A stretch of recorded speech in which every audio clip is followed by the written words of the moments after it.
in the real estate space. We got Pace, who's already at the final, and I'm hearing there's a possibility, DQ. I don't know if we've gotten a confirmation yet. One and only Jerry Norton might be joining us in the final as well. It's official. Oh, let's go. Jerry Norton himself, bro. Jerry Norton has committed. Heavy hitter. Well, there you go. If you make it in the top 8, you get to go against Pace and Jerry and 7 other beasts. Yep. So RJ Bates, I'm waiting to hear back from him. May or may not be a judge or a commentator or involved. Brent Daniels is one of the judges. Jamil is going to step in and be a commentator / judge.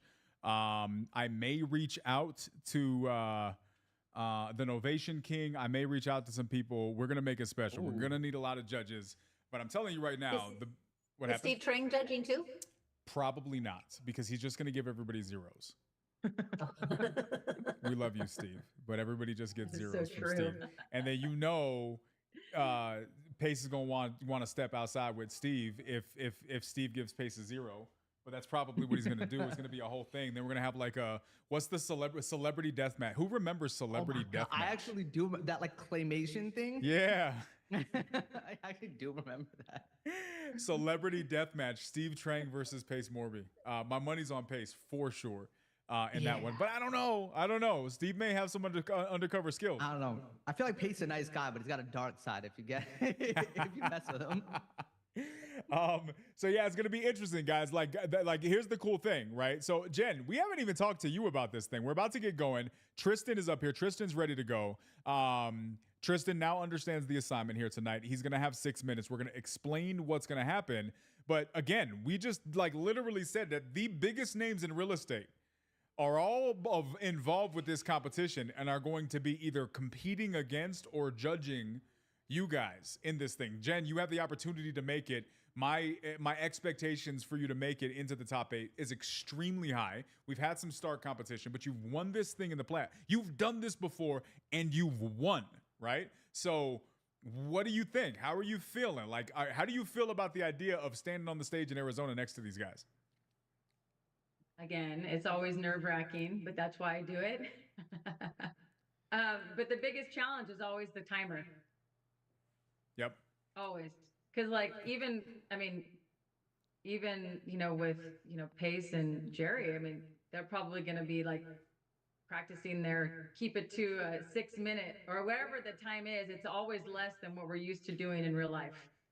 So that's the challenge, in my opinion. Yeah, it's going to be interesting. I'm still a little sad that Dylan didn't score as high as he was supposed to score on this thing.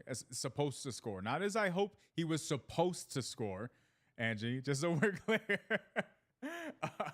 But that thing gets you. The timer gets you. It gets you all the time. It's going to be fun to see how this thing goes. So to Angie, how is he feeling after that situation? He was like, oh, I choked. It's tough. He's like, it's just harder when it's role play and then you're timed. He was like, I didn't know how to, because he didn't practice, so. Yep. So now Pace and Jerry don't have to adhere to that 6 minute thing though. Because on the day of, it's not time. The day of, it's what you're able to do for an entire day. And I'm thinking I'm going to be talking to Jamil tomorrow. I'm thinking about adding a dispo element to the competition too. Yeah. So we're going to make it a whole thing. It's going to be really, really interesting.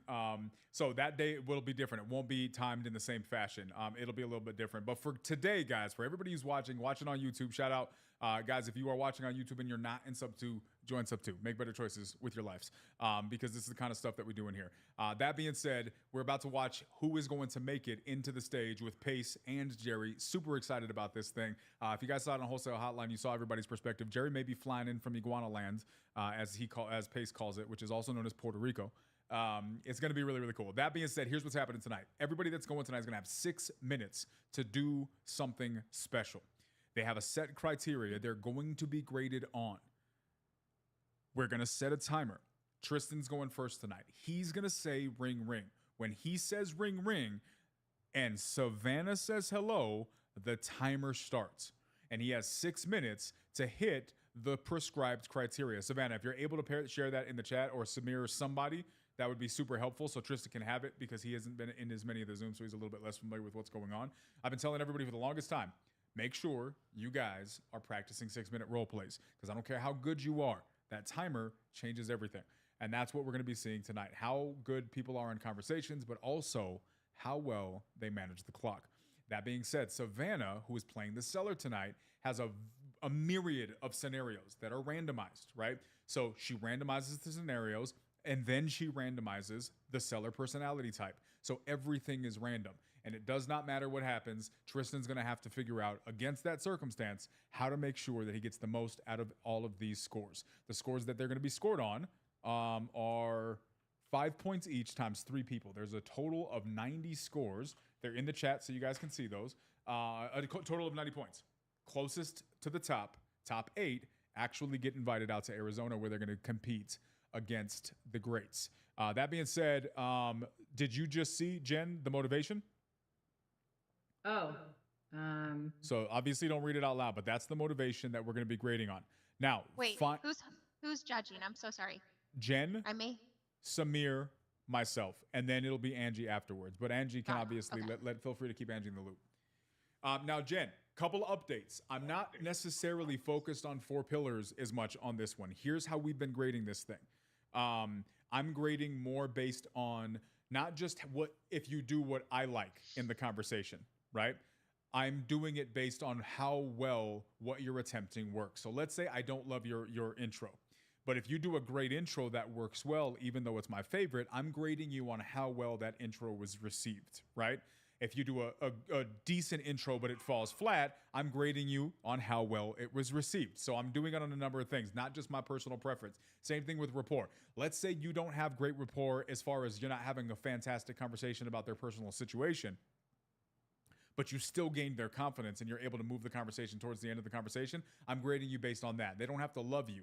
They just have to trust you enough to get the deal done. And so that's going to be as much of a factor of rapport as anything else. If you're able to get the relationship stuff as well, then that's going to be the factor. But rapport is more than just personal conversations, right? With the fact finding, you're going to see in here, there are a number of things that are in the fact finding. I'll explain more about that when it actually gets to the judging, so you can kind of understand how we're getting to those scores and if you need to adjust your scores accordingly. But same with the follow-up, right? How close are you getting to that? Are you actually scheduling it? How close are you managing your time? I'm going to explain this again since you have not judged this particular round. So that way, when you're able to put your score out, I'll go ahead and go first this time so you can kind of see, and then you can make sure that you're grading kind of according to all of that stuff. But also, you're going to have your own perspective, and that's important. That being said, I don't think there's anything else to cover. Tristan, do you have any questions, brother? No, sir. Let's get it. All right, Savannah, where are you at? Actually, I did have a question for Savannah. What you got, brother? Savannah, where are you from? Me or your seller? Yeah, where are you from? Where are you calling from? Wait, is this like a personal question or a competition-based question? Where is it going? Are you just sliding in her DMs right now? Is there, what am I? I want to get as much of the real feel as possible. I do want to yeah. get much of the real feel, so I just want to know what's calling. No, nobody else has gotten the answer to that question. So out of He fairness, needs to know where to pull up if Savannah. He needs gives to him know a where to tough pull up. situation, yeah. I did say I probably have to go into like hiding after this, like some kind of witness Absolutely. protection. Yeah, For sure. Samir was coming for her. So Yeah. keep Yeah. that definitely private, Savannah. He's been mailing me dimes. Is that how it goes? Mailing you No. dimes? You know, No, he no. said it once From and you've California, used New it. Mexico, it don't matter. Daniel used the term once and he used it incorrectly every time. Savannah's really trying to figure out how to use that phrase. First of all, that phrase went out in the early 2000s. Second of all, it's just you're using it out Okay, of context. what is the correct phrase? It's dropping dimes. Dropping dimes. To release them from possession and drop them. It means to snitch, is what it is, Savannah, which is not related to the context in which you were trying to use it. Mailing dimes is an alternative. I can't. Okay. I can't. Good question, Tristan. We're gonna pass on the question. That being said, John, let's go. All right, Savannah, are you good to go on your side? Am I ready to pull this timer up? Let's go. All right, enough preamble. We're ready to get this thing going. We got 6 people to get through tonight, so we're going to be trucking through the rest of this stuff. If you guys got other people that are not a part of the Elephant Challenge, get them in here so they can see what's happening. If they're not in sub 2 and you want them to watch it, let me know. We'll have them go over to the YouTube for this rare opportunity. Tristan, whenever you're ready, bro. Yes, sir. Ring, ring. Hello. Hi, Savannah. Yeah, this is she. Hey, Savannah. This is Tristan with Live to Give Realty. Hopefully, I can catch you at an inconvenient time. No, I'm so sorry. What was this about? Yeah. Hey, sorry to bug you. I'll be real quick. I'm actually calling about Main Street. I got a note on my desk. You're still looking to sell. My job is very simple, just to confirm that. Is that the case? Yeah, that one's yeah, I'm still looking to sell that one. Okay. How much are you looking to get for it? I mean, ideally I'd like to get like 500. Okay, $500,000. Yeah. Okay, no problem. Yeah, $500,000 in California. That's a pretty penny. How's the weather out there in California treating you folks today? It's all right. The rain cleared up. Okay, and I'm just curious, did you get that number off like Zillow, or how'd you come up with the 500,000? That's kind of just what I need, you know. Okay, like you just need to sell the price to buy another property, or I guess what's the situation at hand? No, I'm not looking to purchase another property. Okay. Yeah, this looks like a pretty property I'm seeing online. Why don't you just keep it? Why don't you just keep it as a rental? I'm actually, yeah, that's it. It's actually an Airbnb rental, but I'm not looking to run that business anymore. Oh, okay. How long you been running the Airbnb business for now? I purchased this property like about a year and a half ago. Hmm. Okay, yeah. I'm seeing here you haven't owned it very long either. Yeah. Yeah, lucky enough you're in California, that appreciation will cover ground in a year and a half. So that's a good thing. So you're looking to sell it in a year and a half of having it have an Airbnb. Is the Airbnb just not profitable? Or I guess I'm just scratching my head. Why would you sell a cash cow flowing property like this? Unless there's something I'm missing here. Yeah, that's a little bit. It's just not working out the way I was hoping it would. It was, you know, my first time doing something like this. Okay. Did you just run it all by yourself, or did you have a team support you? How did that go? I took a course on it and I've just kind of been managing it myself. Oh, geez, one of those courses. Who'd you take? Who'd you end up going with? It was one that I found online. Okay. Yeah, no, the only reason I ask is because, yeah, I see all the influencers on YouTube, Instagram, Google, they're all over the place. So I can see, I can totally relate to you on that note. Okay, so I'm just trying to paint the picture here because, I'll be upfront. We don't buy every property that comes through, but we do buy in this area. And if it does make sense, great. If not, no big deal. 500,000, I can be upfront as far as the cash offer is concerned. I mean, just looking at the data here, we're probably not in that area. That's why I'm scratching my head trying to figure out why don't you just keep it as a rental, or maybe you're still considering that, maybe trying to keep your Airbnb business afloat, or, I may even know someone who can assist you in some other exit strategies as far as cash flow, if that's even something you're interested in. But yeah, I mean, I'm not even sure if, we're probably the right buyer for something like this. Okay. It's okay, I get it. A lot of people have said that. Okay. I mean, is there any wiggle room on that 500,000? I mean, I know there's not too much, just knowing the situation at hand with you not owning the property very long, but I mean, would you be open to any of the creative options? And I'm just thinking out loud here, trying to figure out if, you know. What are you thinking? Mm, how much do you owe on the mortgage left over? Yeah, it's about 480. Okay. And how much is your monthly payment? I actually took out a second mortgage on my personal home. Ouch. Okay. Was there a particular reason why you did that? To, get into investing. And then I had some savings I put into the property too. Yeah. Yeah, those courses aren't cheap. Not much. Um,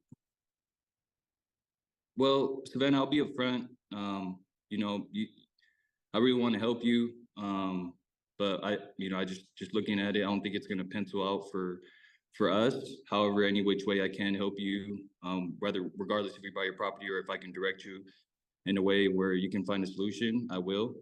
But can I schedule a follow-up? Maybe I can have another team member reach out to you and see if there's any other options available for you. All right. Is that okay? Yeah. Okay. What's the best email for you? To savvy@gmail.com. Okay. Perfect.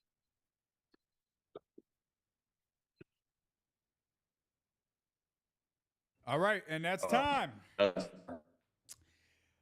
Interesting. Good stuff, Tristan. Samir, go ahead and pull up the chat when you're ready, or the score when you're ready. We'll get straight into the scoring. Shout out, what's up to Sheen? Christian? Savannah stays in characters. Savannah's a savant when it comes to this stuff. What up? What up? Except when I had to make up an email, I'm like, I know, that's why I was like, what's your email? I thought you was gonna say your email. All right, guys, here's a shot of the score. So, Jen, I'm going to give you a little bit more context as to the direction that I go for some of the scoring criteria and my perspective, and you can factor that, against your own opinion on this. Tristan, your call frustrates me. Do you know why? Because I hear a guy who takes this seriously, who has probably put some time into learning some training and to learning a little bit of a structure or a process or a call flow, but hasn't found the gaps to bridge a good structure or a process and mix that with a good conversation. And so what happened is I saw you attempting a lot of stuff that kept falling flat. Does that make sense? So Savannah, go ahead. He's nodding for those of you guys who can't hear him. Savannah, go ahead and post the motivation in the chat. So on the intro, I'm gonna give you a 3. Here's why. Your intro took about 35 seconds. I timed it. A good intro needs to be about 5 to 10 seconds. It was just a little bit drawn out. I think that you added 2 or 3 different intros into one, and it just didn't really engage, right? And it like the way that you started the call, if it was 30 seconds and it just happened to work, that'd be a little bit different, but it was really long and it also didn't work. I just don't think it really, Blue Seller. Yeah, I see the random thing there. I don't really think it landed very well. Rapport building, I'm giving you a 2.5. I think you asked rapport building questions, right? So if I was scoring you on asking questions that could potentially build rapport, your score would be higher. But you didn't actually build rapport because the questions that you did ask, I don't think were timed that well and they weren't coming across organically. So as a result, nothing about Savannah seems to be welcoming or receptive of the rapport that you were trying to be. You were throwing it, and it was hitting the wall, it was falling flat, right? Sometimes it works, sometimes it doesn't work. And in Savannah's situation, it doesn't work. Fact finding, uncovering motivation. So that's why I asked Savannah. So this is the motivation. Seller is an Airbnb owner. The investment did not work out as she hoped. Negative cash flow. Purchased the property too high, and it's not selling. She invested from a second mortgage and a life savings and freaking out about getting the money back. Here's where I'm going to score you on this. So, Jen, here's what we've been doing here. There is seller is an Airbnb owner. That's 1. Investment didn't work out. That's 2. Negative cash flow. 3. Purchased a property too high. 4. She invested from a second mortgage in life savings. 5. She's freaking out. 6. So that's 6 things. So technically, I could grade him on a point per, and then he has a little bit of a leeway. But there's also some things that are not necessarily that important. So he got that she purchased it from a second mortgage. He didn't get the life savings thing. I don't care. I'm not going to knock him for not getting the life savings thing. He got that extra information. He got it towards I the end did of say the... that. Sorry. Oh, did you? I did Okay. say, I So She I said a wouldn't have second cared. mortgage. Yeah.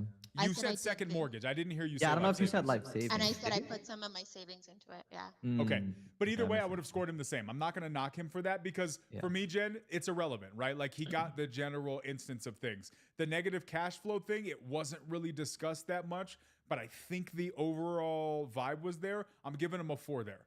I think he got most of the information. He didn't get everything. He could have got a couple of more pieces of information, but I think he got enough to get the crux. Overcoming objections, I'm going 3. There wasn't a lot of objections, but I think the biggest objection is that you didn't get through. There was 0 relationship here, 0 trust that there was an opportunity to do business here. And so that may be a little bit generous, to be honest with you. Presentation of solutions, I don't know. I don't even think you presented any at all. I'm going to also be generous and give you a 2 because you kind of scheduled a follow-up and then you also said the word creative, if you'd like to get creative. You probably are closer to like a 1.5, between 1.5 and 2. I'll give you the 2. Straight to close and follow-up, you get a 5 because you did schedule a follow-up. I'm going to give you a 5 for that.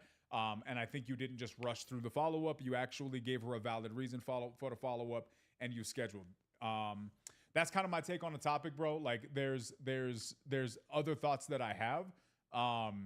But from a scoring standpoint, that's where I'll be. Samir, go ahead and take it, bro. Yeah. All right, bro. On the intro, I'm gonna go a little higher. I definitely agree on the intro being long. I'm gonna go 3.5. You know, you didn't stutter through it or anything like that. I think you delivered it relatively clean, but that's a really long intro, and then you're basically breaking up like you break it up into like 3 or 4 interactions. You know, she says something, you say something back, and then it's like 4 or 5 sentences before you're into it. It just leads to not a great flow in the convo super early. But again, for what it's worth, you delivered it confidently. So I'm still gonna give you 3.5 on that. Rapport building, I'm gonna go 2. I think there was a big disconnect for rapport. I do think it wasn't necessarily a questioning. I do think it was more of a tone thing. She was flat. Now, I mean, flat could just mean she's upset or something like that. It could just mean she doesn't have a lot of interest in the convo. I think just addressing her tone would have went super far, regardless of what it was. At least that way you would have an idea of how to adjust your tone. I just think there was like this disconnect that kind of stayed through the call because of that. Fact finding and uncovering motivation, I'm also going to go 4. I mean, I actually had that score a little bit lower, but I think at the end, you were able to squeeze out the information on the second mortgage and life savings. To be honest, I think I could have went a little bit lower because the way I feel about this is the way we've graded everything else, which is I want to give you the points for getting the information, but we also haven't docked people for getting information that isn't super relevant. I think this is almost the opposite situation here, where I think you hit the points, but I just don't think you really got deep into why she's looking to sell. Like her real issue is really more about getting her money back. So even though you have the information that we have a second mortgage, you're not really super deep into what is pushing her to get rid of this. But with all that being said, you got the information. I think you asked the right questions. Overcoming objections, I'm going to give you a 3. A lot didn't come up.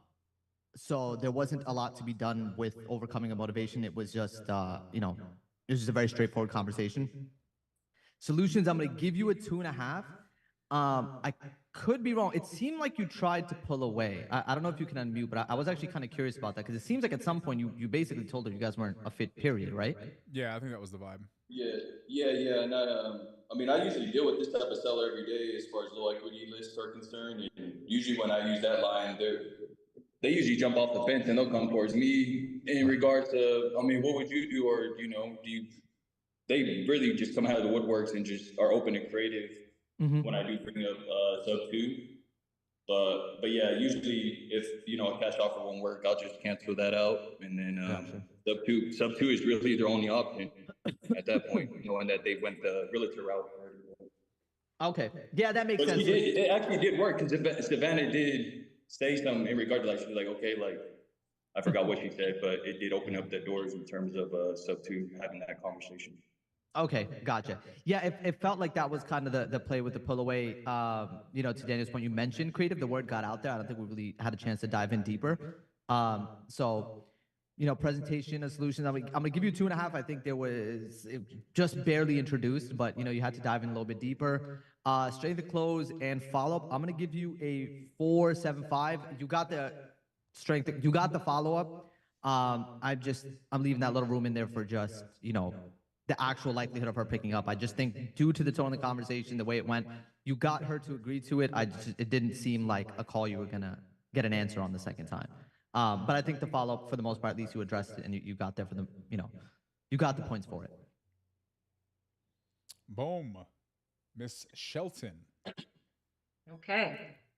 For intro, I did a 3.5 because it didn't seem to open the door. I'll just leave it at that. Didn't really open the door much with the conversation. Rapport, I gave a 2 because the pace and the tone were just off the whole time.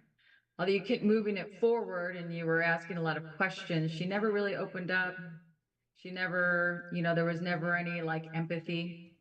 You know, like she was clearly down and your tone was very high. And at one point you even laughed and she didn't laugh back. So that would have been a good point to be like, hey, you know, is everything okay?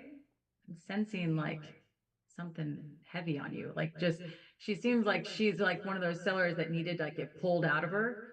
And she wasn't intending to, didn't seem like she would hang up on you if you had dug. So that's why I gave you the 2. The fact-finding motivation, you were asking a lot of great questions. Like you did kept, you know, trying. And then I felt like she was almost going to tell you, but you kept talking over her. Like she was like about to say something. I feel like when you were really like kind of circled back like the second time or so. And then you, before she had a chance to answer, you said, but I don't know if we're even the right seller. And then she said, okay. Because she was like super passive.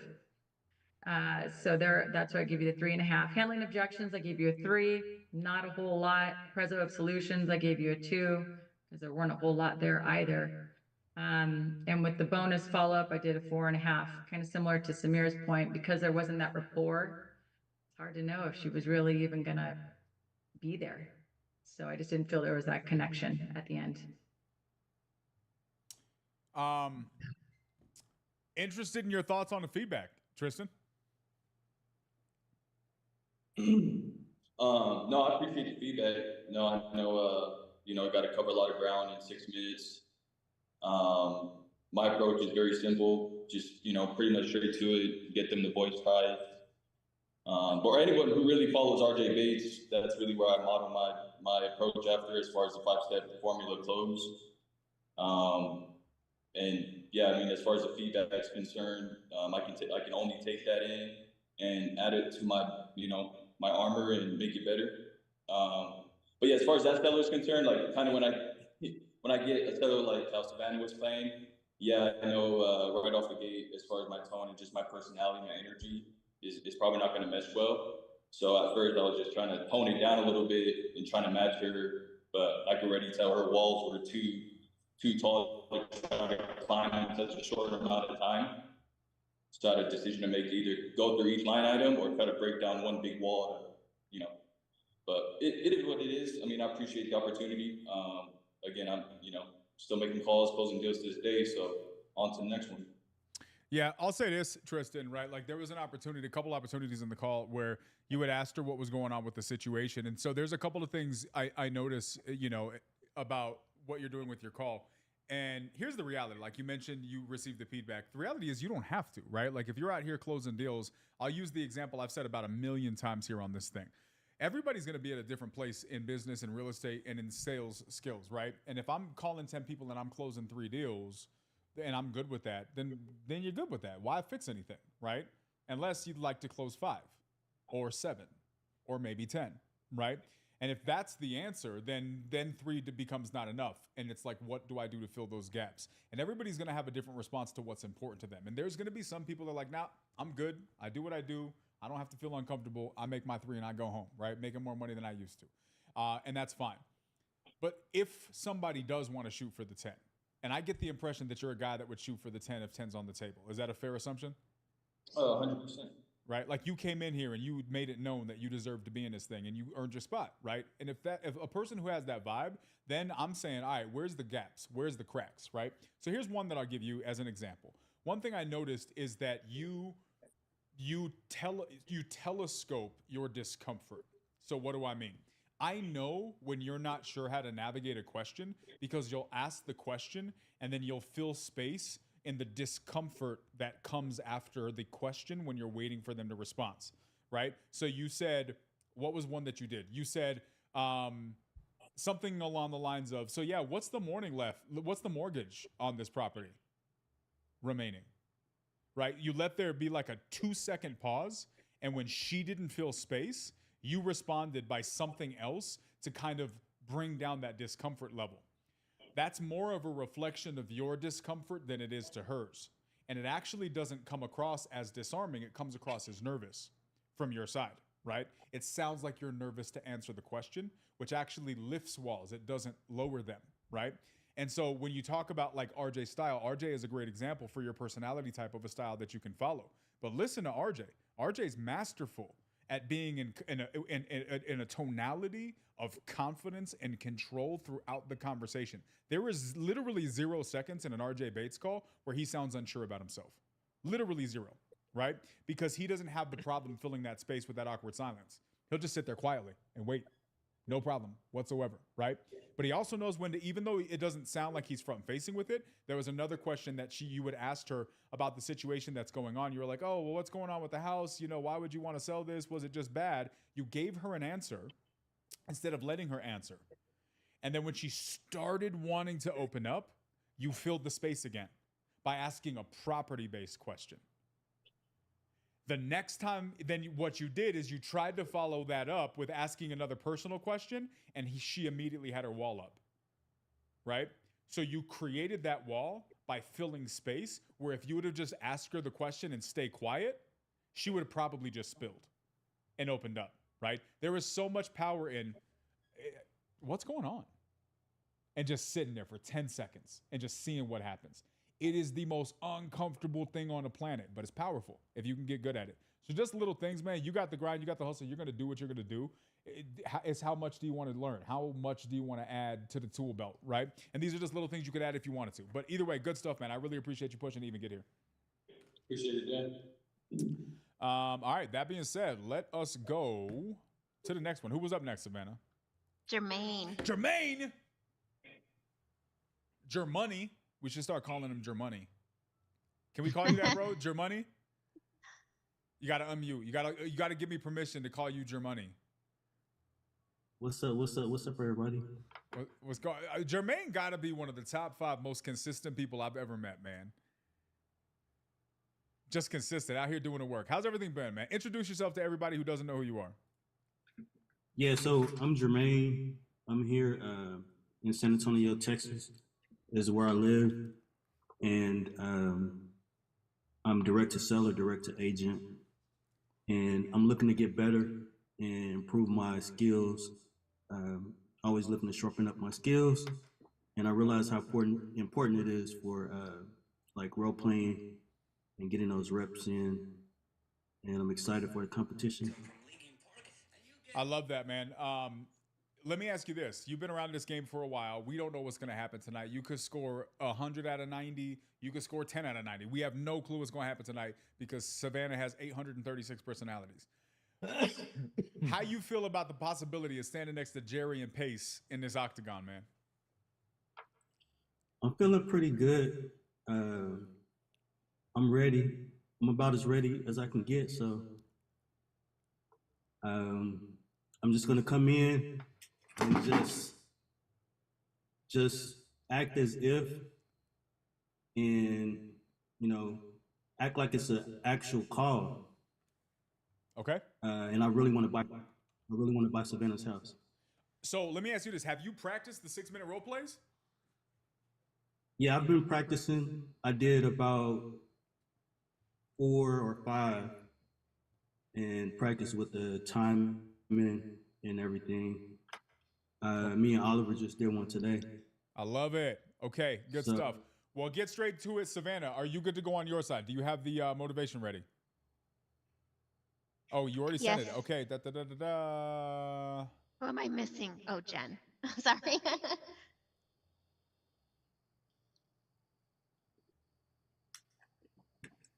Interesting. me a Interesting. second. Interesting. Jermaine, do you have any questions, bro, before we get started? No, I don't have any questions. I'm ready to rock. All right, man. You got the love and the support behind you. You know what it is. You say ring ring. Savannah says hello. The timer starts, and you got 6 minutes to show the world what your money working with. All right, let's do it. Ring, ring. Hello? Hey, Savannah. Yeah? Hey, this is Jermaine Warfield here. It looks like you spoke with my assistant, Tina, about your property there on 123 Jones Street.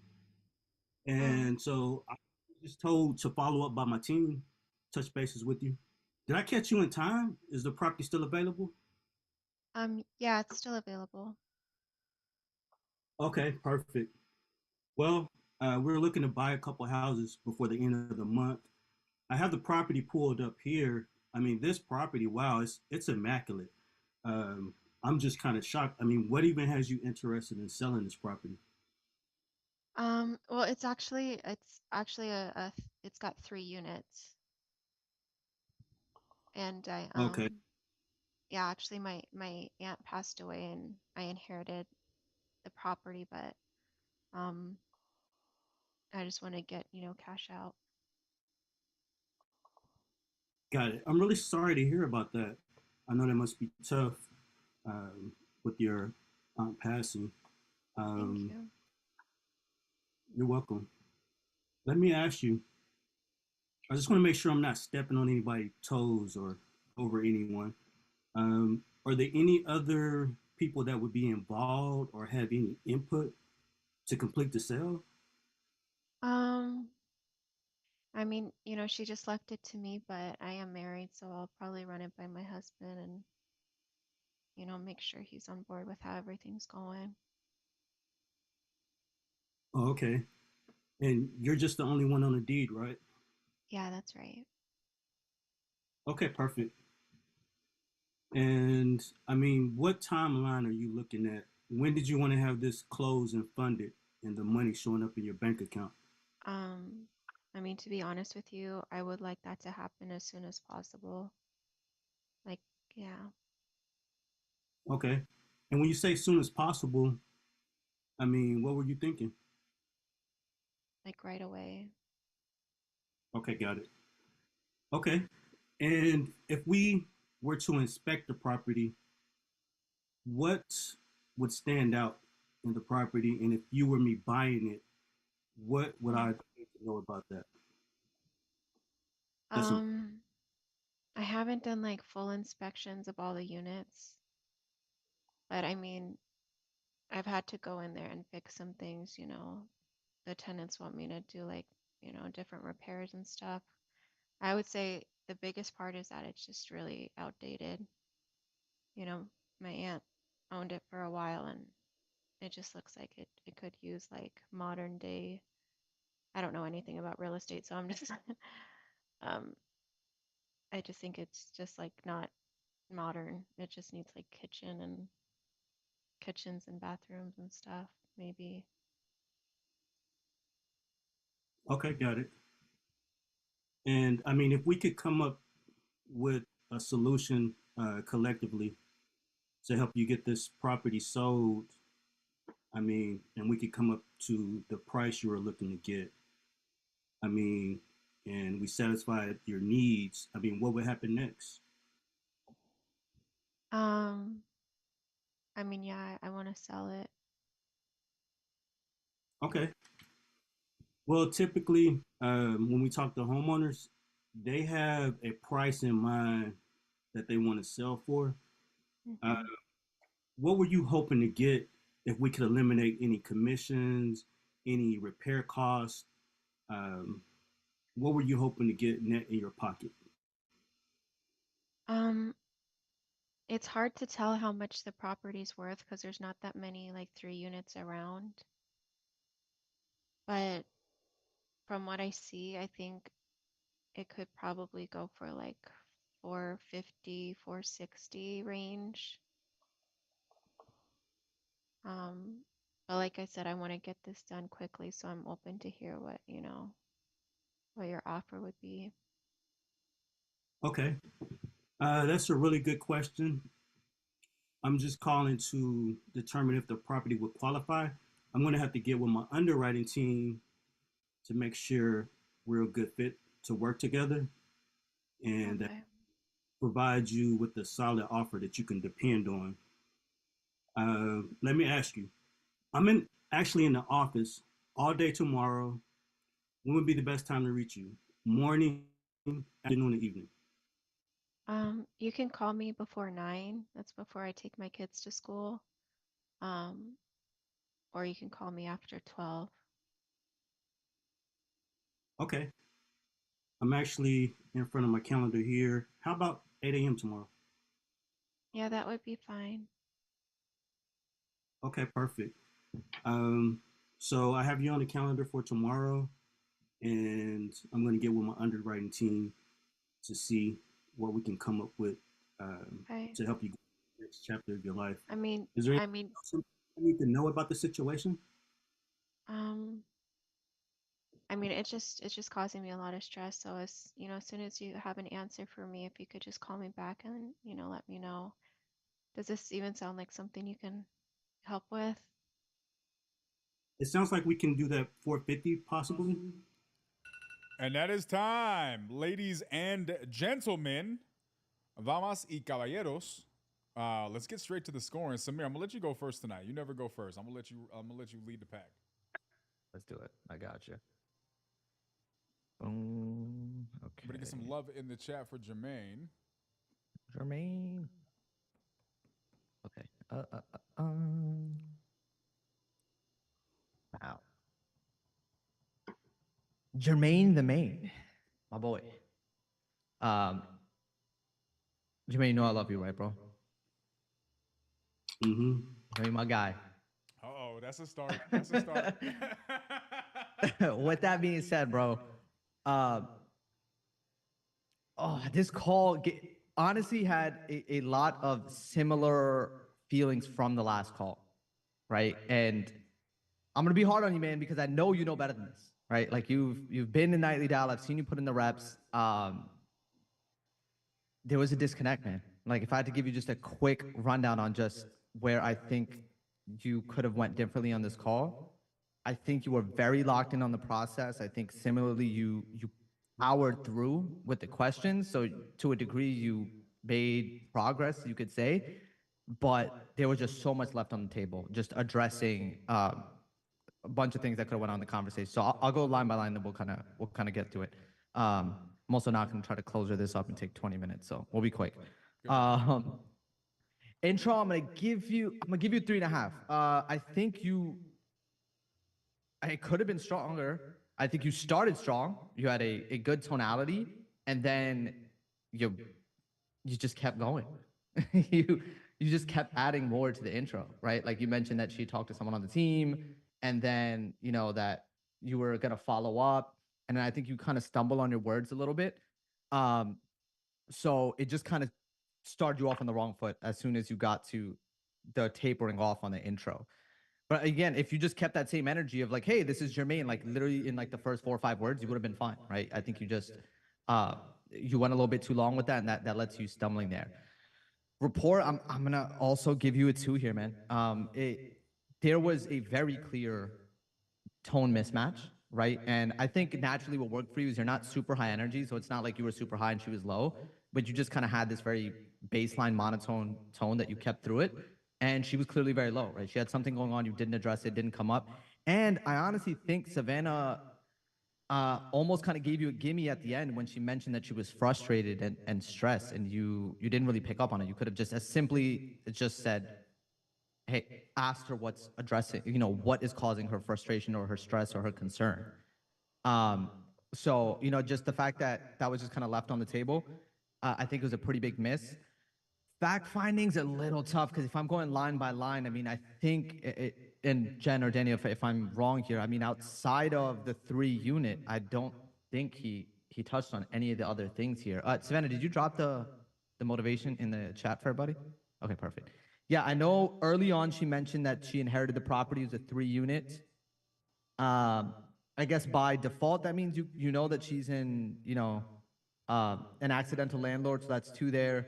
I don't know if the full-time job came up. I don't know if the personal savings came up, and I don't think any of those things. I wanted to sell ASAP as is. I'm gonna give you 3 on that. I think you got the first 2. She did mention wanting to sell soon with the frustration, so I'll give you a 3 on that. But I don't think the property manager aspect of it came up, or having to go into her personal savings, which really is the crux of her issue. Solutions. Now, I know you mentioned to get with your underwriting team. Sorry, objection. Let me do objections first. Not a lot came up. I'm going to give you a 3 on that, but I think it's just the flow of the conversation. There wasn't enough depth in the conversation. Not a lot of objections came up in that situation. Solutions. I'm also going to give you a 3 on that. I think you address the fact that, hey, look, the number could work. Maybe it's not going to work. I'm going to go to our underwriting team. I could possibly be being generous on these 2, to be honest. Outside of mentioning to her that you might be able to do her number and go to the underwriting team, you didn't really address, how you would really solve her problem, other than, hey, we'll just give you the money that'll solve your problem. And follow up, I'll give you a 5 on that. There was a clear follow up. I could have maybe dinged you on that, just because there was no connection there, so I don't know if she's going to pick up. But you gave her a couple different options. You really locked in the follow up there. But yeah, man, I've heard better calls from you than this in this scenario. I think you were very focused on the process, and I think time might have been a factor there because you just kept pushing through it. But I think just addressing her tone and digging a little bit could have went really, really far here. Whoever's next. Yeah. I'll go ahead and jump in here. Jermaine, I agree largely with what Samir said. But I think the foundation is a little bit different. One thing I always appreciated about you is that you're always trying different tactics, right? The problem is you're always trying different tactics. And what happens is you end up your call sounds like it's a bunch of different tactics put into one, right? So you use 2 intros in one. And I get it, right? Like, and then you do the whole, I want to see if your property qualifies and run it by my underwriter. You know what I mean? Like, there are certain things about those call processes that work. Here's the issue. You see these big names in real estate saying, oh, we make $4,000 or $4 million a year doing real estate, use our call process. And so we go and we download their script and we try to use their call process. Fantastic. You know what the difference is? You don't have their call environment. You're not an in-person call center with 10 to 100 seats sitting on a call all day long, where you have the actual infrastructure for that thing to work.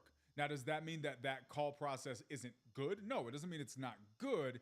It just means that if I show up and I'm offering something on the menu, I got to make sure I have those ingredients in the kitchen. Otherwise, when somebody tries to order it, I look silly. And that's what comes across in our phone call when we try to use a process that we can't back up. And people can sense that. And so I think that's where the gap's coming into play, because you're duct taping different processes together. And I think the strength of that is that you're giving yourself a framework to work with.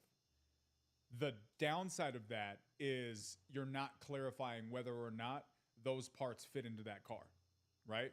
And I think that's where the issue's coming into play. So a car is probably the better analogy. You know what I mean? You're using an engine for a lawnmower inside of a body for a Corvette, and it's just not fitting. It doesn't work. And then you're not wondering why doesn't this feel like a Corvette? Well, I mean, it looks like a Corvette, but you're missing pieces. And I don't think you know yet the pieces that you're missing. And one of the biggest pieces, Jermaine, is you. You keep trying to find all these call flows and processes and scripts that leave you out of the equation. I can tell you that once you get really good at a call process, the next step is learning how to be really good at being you in that call. And you keep forgetting that part. And I think you bringing yourself to the conversation does a lot for the conversation itself and makes people actually want to talk to you more. Because I think you're a good dude that has a lot to offer, but they can't tell because all they hear is your process and your script, right? That being said, I'll go through the numbers. Intro, I had 3.5. Rapport building, I'm giving you a 2.5 for rapport building. I think that your rapport landed a little bit more than Tristan's did. Fact finding, uncover motivation, I'm going the same thing with that. Overcovering objections, same thing with that. Presentation of solutions, I'm going to 2.5 because you really didn't throw anything up there. And I'm giving you 5 on the follow up.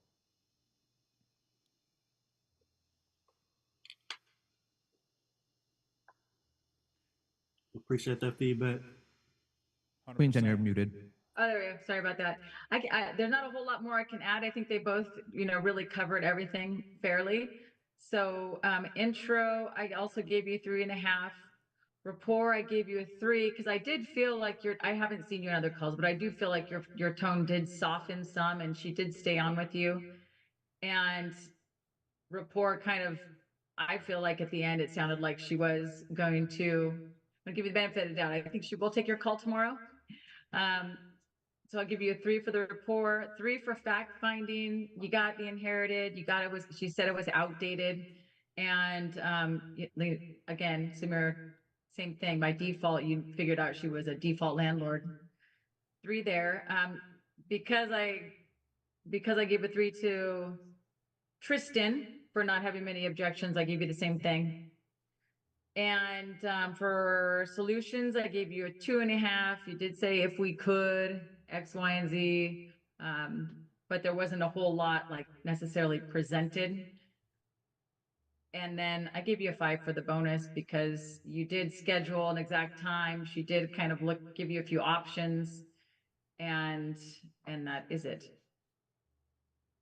All right, Jermaine, what are your thoughts, man? What are your thoughts on the feedback? What are your thoughts on everything here, bro? I think my thoughts are, I think I do need to work on having consistent structure, and I think I struggle with basically. I think I struggle with role play and trying to reflect that an actual real call versus a role play. And I think the timing that I had, I think does have like an impact on the total call in its entirety.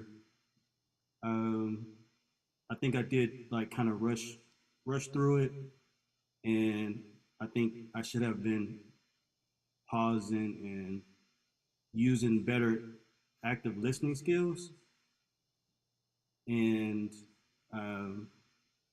maybe getting a little more motivation outside of the few things that she made obvious. I think I could have condensed areas, like you said, the intro. I could have just made it quick, simple. But I'm just a work in progress. We all are, bro. We all are. I'm looking forward to getting better. Dude, you are. Like, you're continuing to get better. Like, that's one of the things I said at the very beginning, man. Like, you were, without question, one of the most consistent dudes. Like, people don't realize 3+ years ago when nobody knew what sub 2 was, you were here. Right? You were in the game. You were figuring it out, man. And so there's no doubt you're going to continue to push forward and continue to win. I can't wait to see more great things from you, man. And for you to continue to come back to stuff like this and try to crush, because you deserve to crush. You're continuing to push forward, man. And so I genuinely look up to you as a person for the character that you bring to your work ethic every day, bro. Seriously.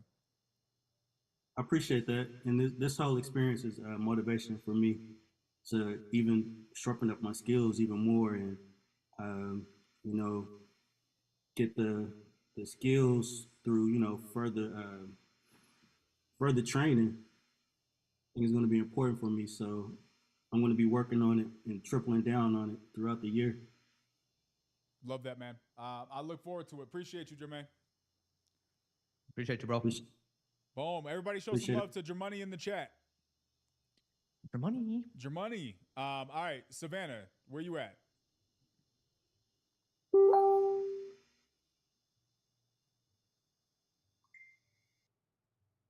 I'm here. So Why did that? I have to like find my screen. You got too many screens? You out here just closing deals? That's what you're doing?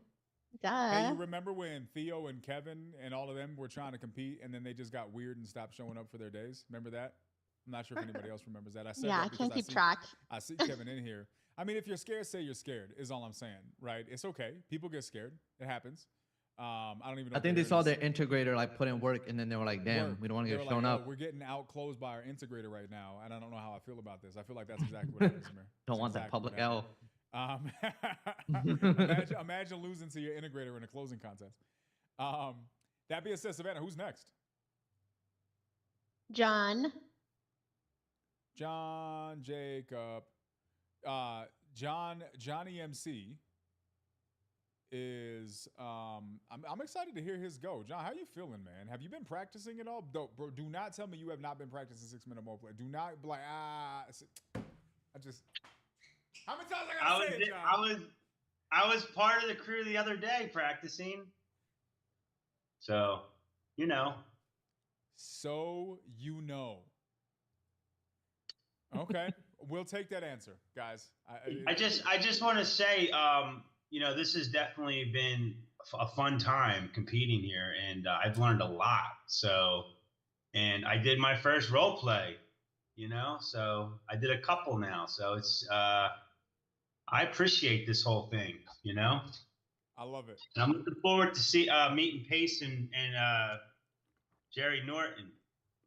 I mean, I'm hoping you make it to the stage and you could take the trophy out their hands. That's what I'm hoping for.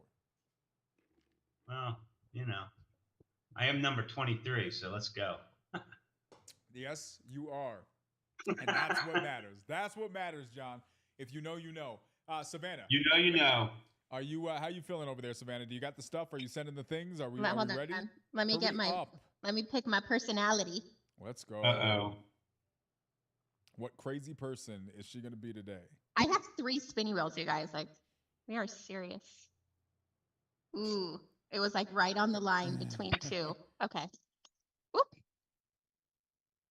Guys, have you guys seen the Closers Octagon webpage? It's officially out. You guys haven't seen the webpage, have you? I haven't seen the webpage. Samir, let me hit you with this webpage. Show it. Take time to let people. Yes, 100%, Jeff. That's exactly what she heard. Since we're waiting for her to do this. Yvonne is actively. Yvonne did this site, by the way.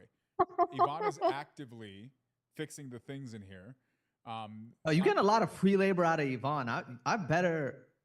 It's not. I better hear about some checks being cut. It's not free at all, Samir. Okay, fair enough. Yvonne, get your money. I don't know if you're listening, but get your money. Oh, you said money.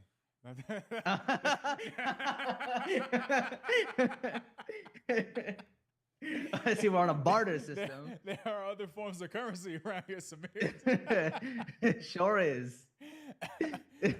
Samir, share that thing for everybody, man. You guys don't have to worry about it because it's free for sub too, so you guys don't have to pay anything. But this is the site. Okay. Okay, you got to refresh on the share, bro, so people can see the thing. Okay, hold on. Let me open it. I have like 10 tabs open. Tell your friends if you got somebody that's not in sub 2 that wants to see Wow. this. Ooh. Oh, that is some AI. The graphic too? Yeah. Yep. I don't like that the letters are so crooked because the way your screen is, but that's fine. Hold on, maybe I have like my monitor is like 3 monitors. It's just it's just populating like that. So those are the 3 judges we have right now. Maybe RJ Bates ends up on this thing, maybe not. We'll see. But we're gonna have more. Wait, you're not going to judge? Where's your picture? Put my face up there. I should probably put my face up there. Imagine you're not judging your own competition. Sergio just said he was an alcoholic with poor reliability skills. I'm just kidding. John Jones is a beast. That was just that was bad for me to point out the worst aspect of someone's character. That's not fair. John Jones is a beast. I've met him, by the way, at a pet store out here because he lives here in Albuquerque. On God, I have too. I was gonna just mention that. Was it also at a Wait, pet at store? the same place? Huh? Was it at a pet store? No, but I now realize he's from New Mexico, but he moved to. Huh? Yeah. He moved to New York. He was training here. Like he lives like 5 minutes from me. Get out of here. Yeah, he's that dude. He's a good dude. He was during there was when all the there was a bunch of riots and stuff happening out here. He was hemming people up in the streets. Oh my God. Yeah, it was crazy. He's a giant man. Yeah, he's not small. I have a He's- picture. I he's- look like a child. next Everything to him. I've seen, he definitely seems like a really good dude. Hey. On those aside. All right, scroll down. You can see that's where the contenders are going to go. We got to put Pace and Jerry's Boom. name up there. Obviously, there's tickets for people who want to buy tickets. We got our featured sponsors down there at the bottom. I gotta put. We gotta add sponsors. I gotta put my stuff up there. We gotta put other stuff. So the site's not done, but we're gonna be selling tickets to the thing. This is it. This is it, guys. So if you guys got somebody who's not I like who this. wants to watch this main event, I like refresh it again this. so people can see the see the thing, bro. Boom, boom, Look at that Hold thing. on. See it? Ah. Boom. Off. It doesn't suck. I like this. This is a 10 out of 10. Appreciate it. She appreciates it. That being said, okay, there you go, guys. That's it. That's the closers Octagon site, Jeff. I'm hoping your name is gonna be there. Jeff, you heard the new edition, did you not? And I don't mean the old school R&B group. No, I just logged in. What happened? You know who also is competing in the main event, right? Please tell me Oh, you heard freaking Jerry Norton. Freaky Jerry Norton, yes. It's confirmed. Oh my God. It got confirmed an hour after Monday on Wholesale Hotline. He was on there. We were all there. It was a whole thing. There was heads and freezers, and Jerry's competing in the Closers Octagon. Oh my God. No pressure. None. None whatsoever. So there you go. That gives Jeff to something to sleep on tonight. Savannah, give us motivations, bro. It's John's turn. Bro, to join Crush. it's already been dropped. When? Where? People Just scroll talking? up a Is it little. passed? Did I send it to John instead of Daniel? No, you're good. You're good. Okay. Did you catch that immediate mirror? Yeah, it was good. Bro, your bro right back. She broke me back immediately. It was good. Well, that was quick, Savannah. Jesus. I got a lot of questions. You lucky I'm not calling this one. Anyways, John, you know what this is, man. You got 6 minutes. When you say ring ring, Jen, are you still good to go here? Yes, I am. This will be my last one, unfortunately. Okay, perfect. Well, Jen, we appreciate you. John, you know what it is, bro. You've been here. You've been seeing the things. When I say ring ring, Savannah's going to say hello. The 6 minute timer starts. You got 6 minutes to do something special. Let's go. Any final questions? Nope. Do you think? Ring ring. Hello. Hey Savannah, how you doing? My name's John. I'm calling about your property. I got a note here from my partner. How you doing Sure. today? Yeah, sure. What is it? So, is this a good time or? Yeah, just make it quick. Come on. Okay. So let me ask you, what's been going on with the property? What makes you want to sell it? I was looking at it. It looks pretty nice.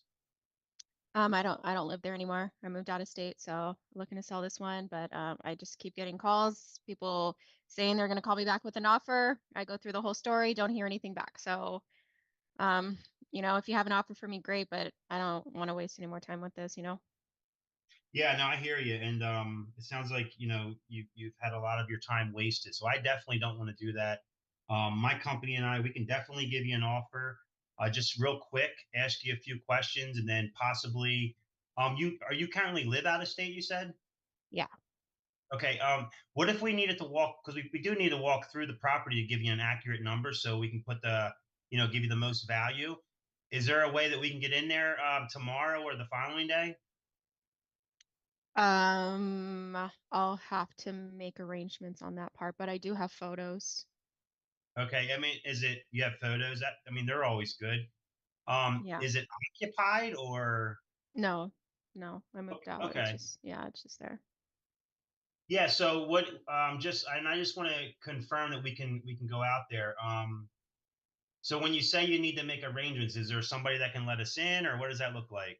Yeah, I'll see if I can make that happen. You said tomorrow? I don't know. That's Yeah, pretty soon, but maybe the next day.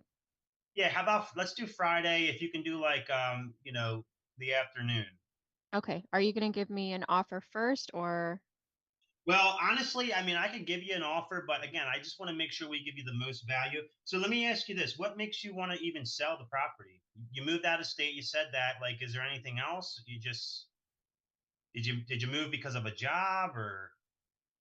No, I moved in with my new partner. Okay. Well, So, congratulations. Awesome. uh-huh. You said new partner. Did you leave an old partner back over here? I guess he left me. Okay. Sorry to hear that. Do you own the house, correct? Are you the only person on deed? Yeah, it's just me. Okay. All right. Yeah. So, I mean, we can give you an offer. Has anyone else gave you an offer? You said you got multiple offers. So, like, what have those offers been looking like? No, I have people calling me and asking me a bunch of questions, and they say they're going to call me back. We set up an appointment, and I never hear anything. Okay, got it. Okay. Yeah, so we could definitely give you an offer. I'm looking at it online here. I mean, what's the condition like? I'm sure you've gotten that question asked many times. Like, am I going to have to go in there and like demo it, or am I going to just have to go in there, maybe throw some paint, maybe some new floors? I mean, it's got good bones, but the house is 30 years old, so it's real nice, but it's not like really updated. Yeah. Okay. Um, yeah, I mean, so again, I'm just saying, like, we could definitely help you out. I mean, is there I anything hear else that. I hear that. You keep saying that, but can you just like cut to the chase here? Like, what's the next step? Yeah, so the next step is us stopping by, just doing a little quick walkthrough. Is there anything else you got going on? You seem like you're kind of a I, little touchy about this. no, I'm just honestly, John, I'm just frustrated. I just, like I said, keep getting the same calls, people giving me the runaround, and I'm not hearing any real answer. So I just want someone that's not going to waste my time. Yeah, definitely. Okay, that makes sense. Yeah, I mean, if that's all it is, you're just looking for a number. We could definitely do that. How Do you quickly can have you get this done? how quickly? We can usually, as soon as title clears, we can get it done. I mean, how fast do you want it to get done? I want it done like within the next like 2 weeks. 2 weeks. Yeah, definitely. So you don't have a number in your mind that you want for the property. So I mean, I'm gonna have to go out there and look at it, and then I can get a number for you, and then we can go from there. Well, I'll take 420. Can you do that? 420. How did you come up with that number? That's what I want. That's what you want? Yeah, I mean, if as long as the property, is up to that value, sure, we can give you that number. The only thing is, you said it's 30 years old, so it's definitely going to need some work. And I'm looking at it now, and it says that it's worth 400 ARV, which means after it's like fixed up Well, like a where are 20. you seeing? Okay, wait. What is ARV? And why Yeah, are you? yeah. So basically what I'm seeing is on Zillow after repair value. So I mean the best bet is for us to come in, look at it, and we can deal with it there. But just being honest with you, we're not going to be able to give you 400 because that's basically like you said, it's 30 years old, and 400 is like a 2024 Mustang driving off the lot. So why don't we do this? I'll I stop mean, by. I see houses for selling way more than that. So why is your offer lower than what everything else is selling for? It all has to do with the condition. So And that is time, ladies and gentlemen. Oh, Savannah hates everybody in this competition when it comes to letting them get off of the phone. She will drag you like quicksand back into the conversation, no matter what it costs. Also, can Savannah, we? you did push back when someone earlier said that you only give the guys a hard time. I'm gonna be honest. It is moving past coincidence. You really leaned into my boy. Oh my God. Okay, wait. Can we put a timer here Nope. so that we can all see the time? He leaned into my Nope. boy. Okay. So Well, what's the motivation? Boom. should put the motivation in there. Interesting. John, very not surprisingly, you just had the weirdest call, dude. This is the Johnest call I could have ever expected. Like, what was this call? Yeah. I don't even know what to do with this, bro. Okay, let's start at the beginning. Yeah. I know Jen and Samir got to be confused on how to score this thing. Like, this was just weird. It was. I'll tell you one specific thing that's confused me. Uh-huh. I feel like you scheduled a follow-up, or for whatever reason, really wanted to go to see He this scheduled house. a follow-up at the beginning of the Yeah. conversation, Like but then failed at 30 seconds. scheduling the follow-up at the end. Yeah. I was definitely something I was like, oh, I don't know, because you technically got it like very early into the call, but then also tough. All right, let me get to my scoring. Okay, I'm go ahead. going 3 point.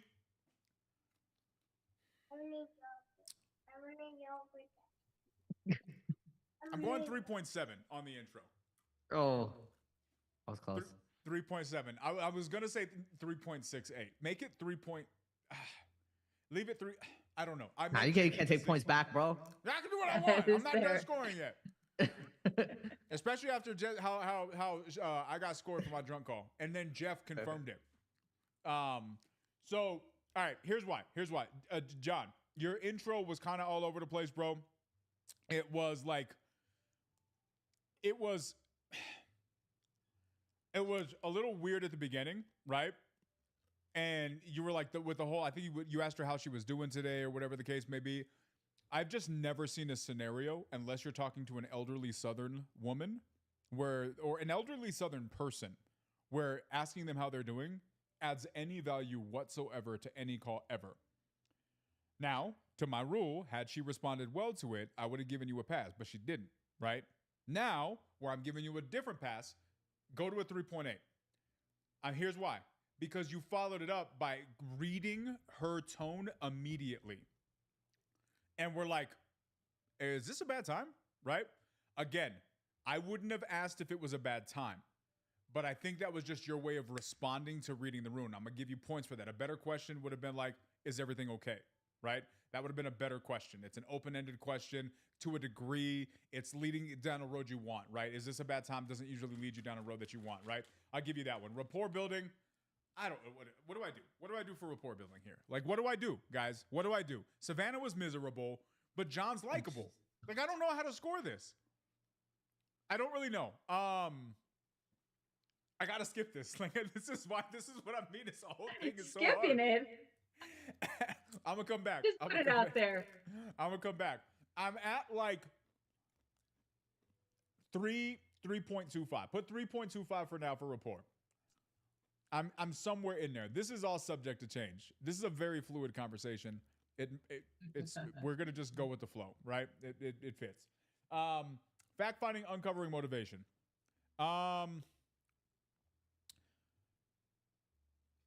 Savannah was tough on this one, right? You didn't get a lot of the information, but you dug, right? Like, you dug more than I expected you to dig. And you didn't get it, but I don't think that was your fault. Like, I don't know that there was a way for you to get that information with the personality type that Savannah was putting out there. Had you not asked the question, like the fact that you randomly thought to ask, oh, was there somebody that you left behind? Like, who asked that question? But it was the perfect question. Like, that was the question that needed to get asked. I don't know why you asked that. It was a weird ass question, but it was the appropriate question for the situation. So, also replying with "he left me," odd way to say he died. Right, which means so Savannah was just being extra tough on this one. I'm gonna give you a 4 on fact finding, bro, just because Savannah was like getting water from watermelon. Well, she said she's in a new state with her new partner, and then I thought, okay, maybe she left her old partner. That's why I asked that question. She left him in a box. Yeah. Well, you're right. So I figured, okay, maybe they got a divorce, whatever, and then it didn't come up about the box. You teed up the perfect question 3 times to be able to find out about HOA fees. She didn't give it to you, right? Like, there was no other way other than you saying, hey, is there by chance HOA fees, for you to get that information. So again, it was definitely blood from a stone situation. So I'm giving you a 4 for that. I think you did the best that you could. Overcoming objections. I don't know. I'm 3.5 or 4 here, right? Because if we're talking about overcoming objections to a positive end, it's 3.5. If we're talking about how can you deal with a Savannah, you can't do much more in a situation like that. It's tough. It's tough. I don't know what to do. Hold on, I got to read these comments. This is the toughest scoring I've had to do yet. Michelle says, I want to rescore. I'm skipping the objections. Presentation of solutions. I also don't know what to do here, dude. Like, what was the solution? The follow-up in the walkthrough, like, dude, what did you do? You threw up the whole criteria of this entire competition. Presentation of solutions. Samir, help me here, bro. Like, he technically scheduled a walkthrough. I'm gonna be honest. I'll literally screenshot so you see I did not update my notes. I have like 3 blanks. Like 10 minutes ago. Here was I guess I'll add my confusion to yours. Add your confusion. Overcoming objections was tough because like I felt like early you did, and then she started getting pissed. So like it was like working backwards almost for me. But then it would be like with pockets of like calm and it would be fine. And then like certain objections would come up. It was like so sporadic in its nature. And part of it was, I think, to Daniel's point, like that's a weird call. I think like you said certain things that probably most people wouldn't in a way that most people wouldn't. And then she to just add to it, responded equally erratically. So let me ask you this. This is actually going to help us because let's bring the relevance to this, to how this works in a real call. John, let me ask you a question. Out of curiosity, what prompted you to go we want to come out there and look at the property direction? That's very random for a role play call, especially a fake one. So, right, that for a competition. Like, what made you say that? What was your thought process? Well, because she said like she's been getting all these calls, but no one's gave her an offer. So what I'm going to do is now I'm going to come out to your property. I'm going to, make that dedication, and I'm going to give you an offer. So it was kind of, for me to put skin in the game over all the other people. Give him a 4 on overcoming objections because it was intentional, right? Like, and here's another thing that doing that did. It pattern interrupted the wall you were about to run into, asking her any questions. You were not, she just said, everybody's asking me questions. And so you said, let me just come out there, which brought her wall down and then made her open to answer a bunch of freaking questions. So I'm giving you a 4 for that. I'm actually going to give him a 4.25 for that because I think the only reason you got good questions from her is because you went completely off track. It's a weird strategy, but you were intentional about it. Me knowing that you did that intentionally makes me give you a better score for that. Also, I do think that that's the right presentation of solution here, right? Like, what other presentation of solution is there? I don't know. Shut up, bro. Somebody's existing outside of our house, and so that's what that sounds like. Sorry, guys, this is tough. So let's walk through this from a sales standpoint. Guys, the reason this is supposed to be reflective, the reason we're doing it this way is because it's supposed to be reflective of situations that we encounter in real calls, right? Most people have a very static, I just mute and scream at the top of my lungs to my dogs. It's not crazy at all.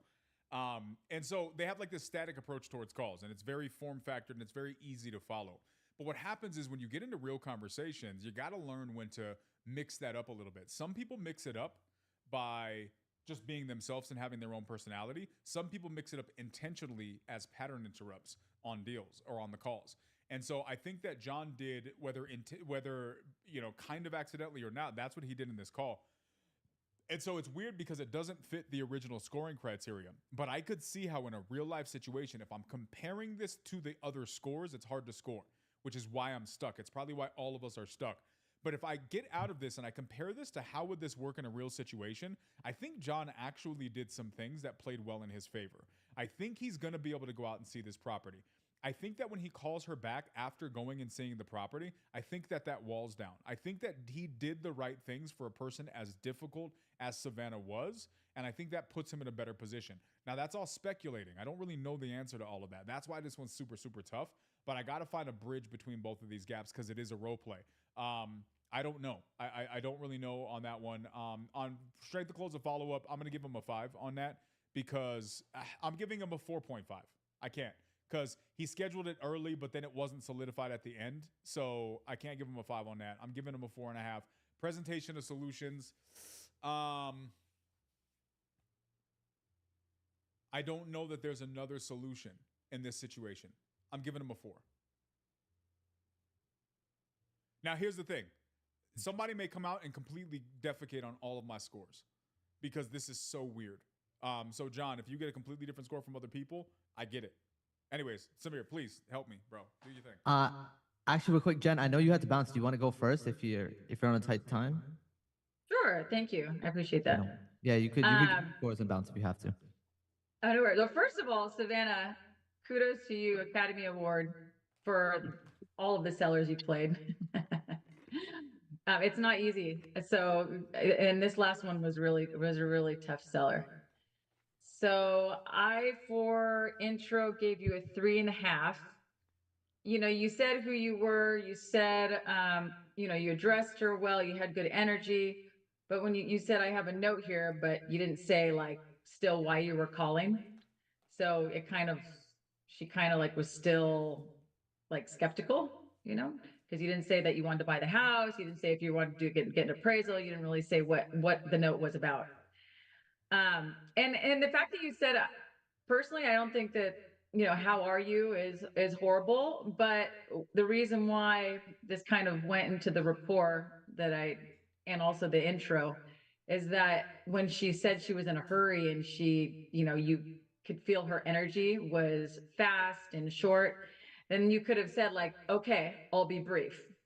And I feel like that would have been a good solution, and maybe would have, to bring the how are you question full circle, so you could adjust your tone and your flow of the call. So for a rapport, I gave you a 3 because she remained short, and I don't know if she really took off many bricks. She still had her brick wall up. I didn't feel many bricks come down, but at the same time, she was tough. And with the whole asking her to come over, if you could come over first. Now that I know the reason why that impacted my next scores, but when you asked in the beginning, she was like, I gotta see if I can schedule that. She seemed a little bit thrown off by that so soon.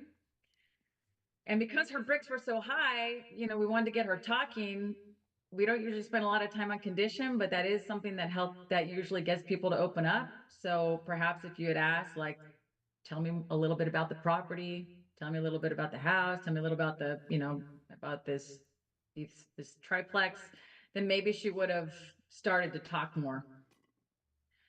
Fact finding, I changed my score to a 3 because because of, kind of some of the similar notes that Daniel said. You did have a lot of questions, and you were trying.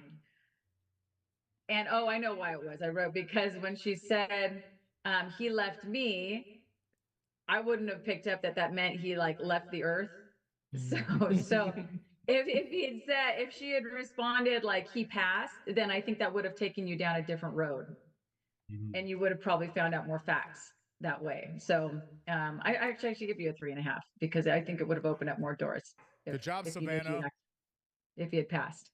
Stumper over there, Savannah.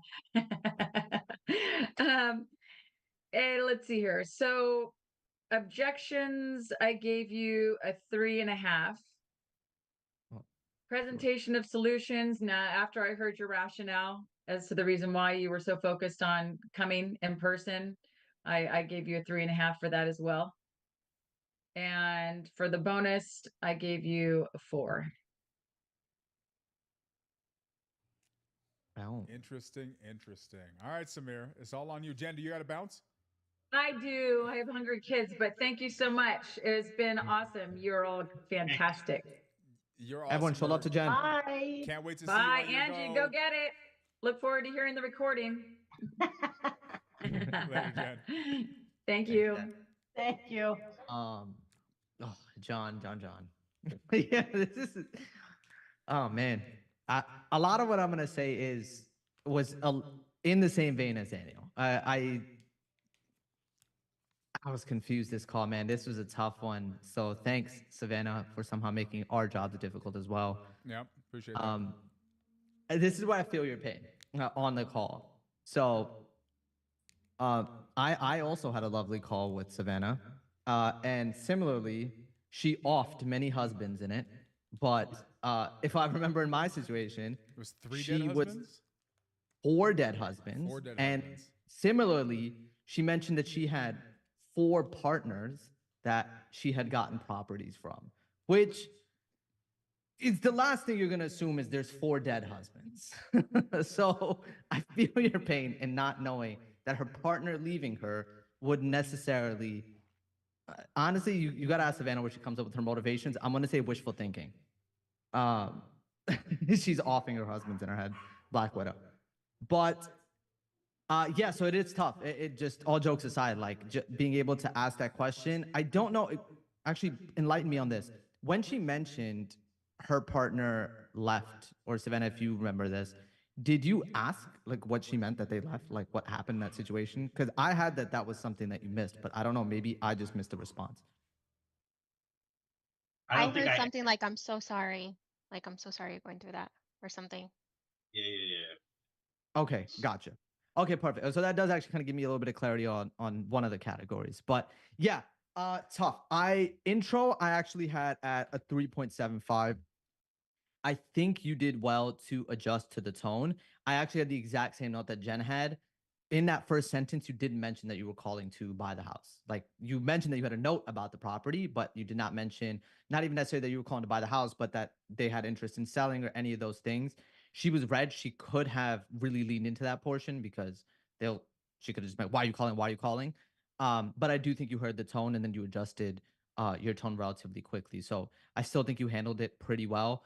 Rapport building, it was tough. Like I have a hard time giving higher than a 3 here, but this one I racked my head on a little bit just because I mean, outside of, and this is a hypothetical, you being able to figure out everything that's going on and being able to somehow connect on a deeper level, this is about as good of a rapport you're going to get for the most part. And even for this, to be honest, I'm not even giving you a rapport in the sense that you guys were friendly. I think you held your own, and with a red seller, oftentimes holding your own will go pretty far in the in the space of a rapport. So fact finding, I'm gonna give you a 3.75 here. I was between 3.5 and 4. I was actually leaning 4. I knocked a quarter point purely for not picking up on that. I think that was probably your biggest chance in this entire call to get personal with her, and actually move past the wall, which was saying that the partner left her. It could have just been something like, you could have really just asked more about what happened in that situation. Like, did her partner leaving put her in a tough spot? That chance was there. I think you did well to at least acknowledge it. I think you could have asked a little more about that, dug a little deeper. Um, Overcoming objections. I was closer to Jen on this one with the 3.5. So it was tough. She was gonna keep pushing back. I probably would have went a little bit higher if the convo continued on a better path like it did at some points earlier in it. But I think, honestly, again, the contention kind of started to come back towards the end of the call. I think actually, funny enough, when you were leaning into the let me come to your house, it seemed to be the smoothest portion of the call. With that being said, that's where I'll give you the points. On To me, I guess Daniel gave it to you more on the objections. To me, that was more of like the solution portion of it. So I'll give you 4.25 on that. To be honest, outside of your explanation, thought it was a super weird move. I was actually really going to kill you on that all the way through. You jumped right into going to see her house and then really stayed there for like a while. And I didn't really get why you were trying to do that. Once you explain it, to be honest, it actually makes a lot of sense. Funny enough, Daniel, actually, you might remember this. There was this one seller we had it was a real red, like a while back, like a year ago. It was like a seller I think both me and Daniel had talked to at some point. The guy was unbelievably angry. And the only thing that bought him any peace was someone going out and meeting him in person and just being a real face that he could shake a hand and talk to. And sometimes for Reds, that really does go super far. Just knowing that they're going to have someone who's going to go there, be face to face, and work with them. So didn't really get it. I didn't know if it was intentional, but once you put it out there, made sense that, that is one way you can address a red seller or a tough seller like this. Strength, close, and follow up. I'm going to give you 4.25. Same thing. I think you got it. You might have lost at the end. Like if this call genuinely ended where it was, I don't know if you showed up on that Friday, if you were going to get an answer at the door or if they were going to be expecting you. So I think you had it, but there wasn't really a confirmation towards the end of the call. But tough one. This is a tough call. Real tough. Interesting, which puts him like 2 away from top 8. Point 2. Man, what an interesting call. John, how are you feeling, man? What are your thoughts on all this? I'm good, man. Like that was rough. It was a red call, and when I get a red personality, I just kind of go toe to toe. So it is what it is, man. Like I said, I've learned a lot in this past like month and a half, and it's been a great experience. So yeah, love it. Love that, man. Good stuff.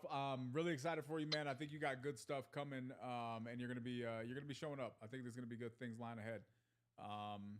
Yeah. All right. Who's next? Savannah. Wait, DQ, just give me 2 seconds. I'll be right back. Wash your hands.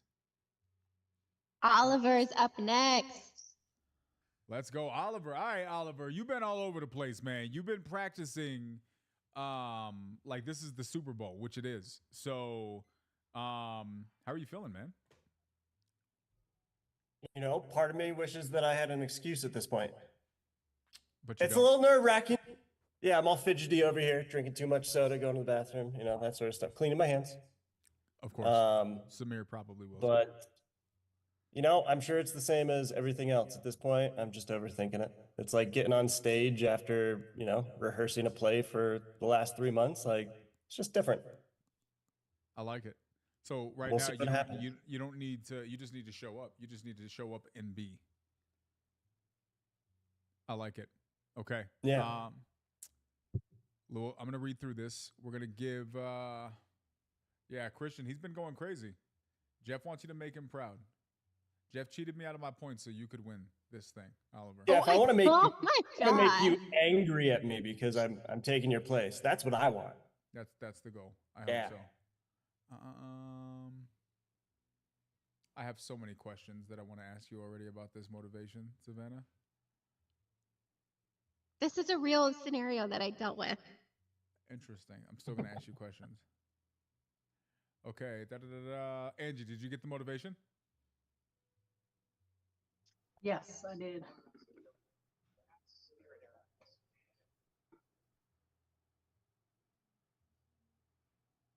Interesting. I'm ready A lot for going on Savannah. here.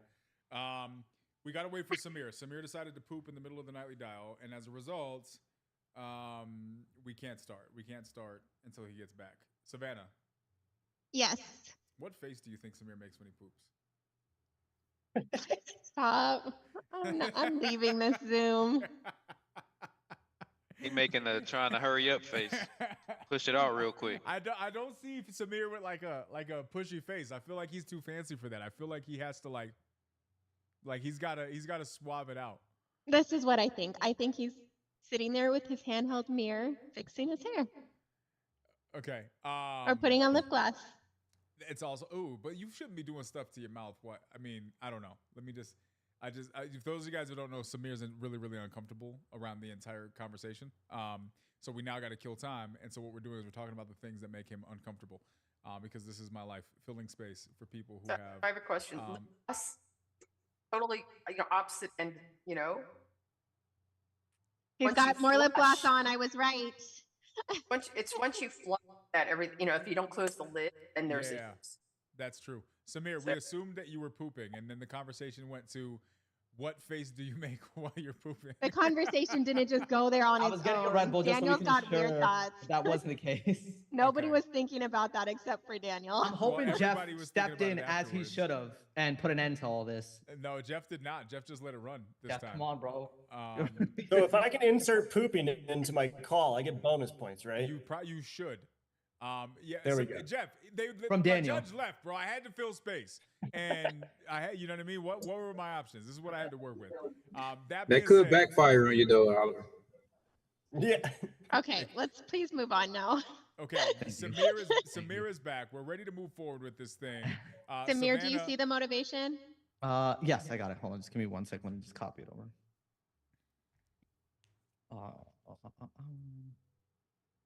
Boom.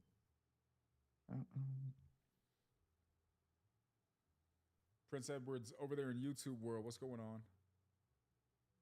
Okay. Got to give us your feedback on these calls here. Angie, are you ready for this? Hopefully we don't get another John situation that completely stumps. You know what's funny is John was the name of the real estate agent that was helping with this scenario. Interesting. All right. Angie, are you going to be good to go? Okay. Samir, you're ready, right? Yeah. Give Oliver our heartfelt attention because he's been working really, really hard for this, and he's gonna crush. Lizanne wants us to wait, and I don't know why. Like Savannah just gave away the motivation when she's saying that a real estate agent was involved. Oh, No, it's not in the motivation. Yeah, it's Oh, nothing to okay. do with it. Yeah, nothing to Okay. do with it. Savannah, are you ready? Who said earlier like Savannah's always ready? Nobody. Nobody's ever said that. Yes. Go read the One of the voices chat. in your head. Okay, yeah, it may have. Yeah, I may have wrote that. One of the sellers I in wrote your that head in the said that. chat. All right, Oliver, you know what it is, man. Breathe. You got this. You're about to crush, like a winemaker in Italy. You say ring ring. Savannah says hello. The timer starts, and you got 6 minutes to make magic happen. Okay, we got this. Ring, ring. Hello. Hi, is this Savannah? Yes, this is Savannah. Hi, Savannah. This is Oliver. I'm calling about your house on Fairfax. Do you still have that for sale? It's not listed anymore, but it is available. Oh, okay, not listed. What's got you thinking about selling? Let's start there, right at the beginning.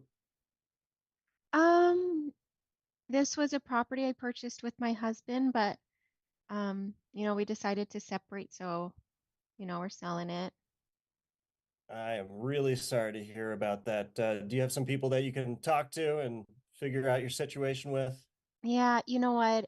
It's honestly for the best. Like we're still friends and it's been pretty, amicable. So it is sad, but we're happy for each other and it's gonna be okay. I have hope, but this house does need to get sold.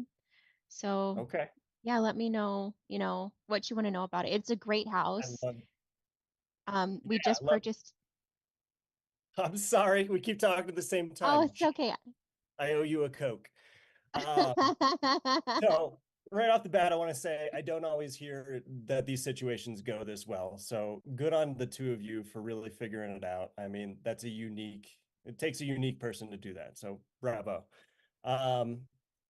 But also it sounds like you've already been trying to sell this and you've listed it. That didn't work out really well. What were they doing wrong? What can we do to make that better? Um, I don't think it's anything anyone did wrong. The Okay. agent was just, he was trying to help us out. He lowered his commission. We did just purchase it last year. So we did kind of have it priced like top of the market. Obviously we Okay. had to, cover some commissions and closing costs, but I For think sure. it's just pretty much has to do with that and just how the market is right now, of course, with rates and Yeah. everything. It is a So rough market right now. I feel yeah, you on that one. So but what's most important about the price? Are you trying to get up to that price or? we have it priced at exactly what we need to be able to close and not have any debt at the end of the sale, Oh, okay. Yeah. Do you owe money on this house? It sounds like. Yeah. We purchased it last year, so we have a VA loan on there. And I Okay. really just need to make sure we're not selling it for lower than what we owe. Yeah. I do have some stuff I need to pay off as well. So like I said, I want to make sure that we Okay. just don't have more debt when we close. Yeah, we don't want to write a check when we come to that table. So we can Exactly, definitely yeah. help you with that. And you also mentioned that you have some other stuff that you have to take care of. I don't want to pry, but it's certainly going to help me get the amount of money that you need. What other things are happening? Yeah, so my ex, it sounds so weird saying that. My ex actually, he moved out of the property, so I kind of like took over the mortgage. But it's a little tight, to be honest. I'm living here with my daughter, and he's helped me out a couple times, making that payment. So I do need to make sure that, whatever I'm making from the sale, I can pay him back for that. And, Okay. I just don't want that to have any contention or anything, between us because I owe him. Absolutely.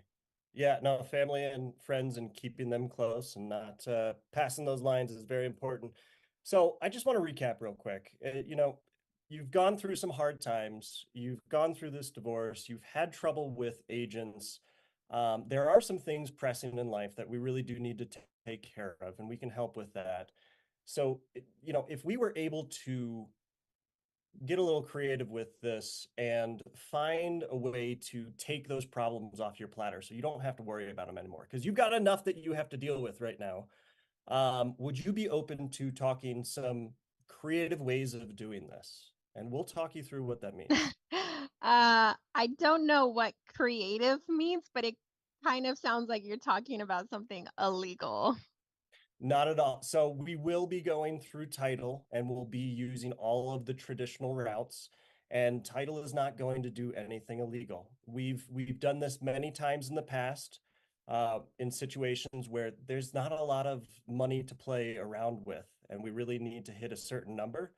So what Mhm. I mean by that is that we can get you up to that number that cash wouldn't necessarily be able to get you to. We're just going to have to play around with some of the terms. So we want to cover your expenses. We want to make sure that your friends are paid back, and we'll talk about what that can look like and what the structure can look like on another call. Because I want you to do some homework for me, if that's all right.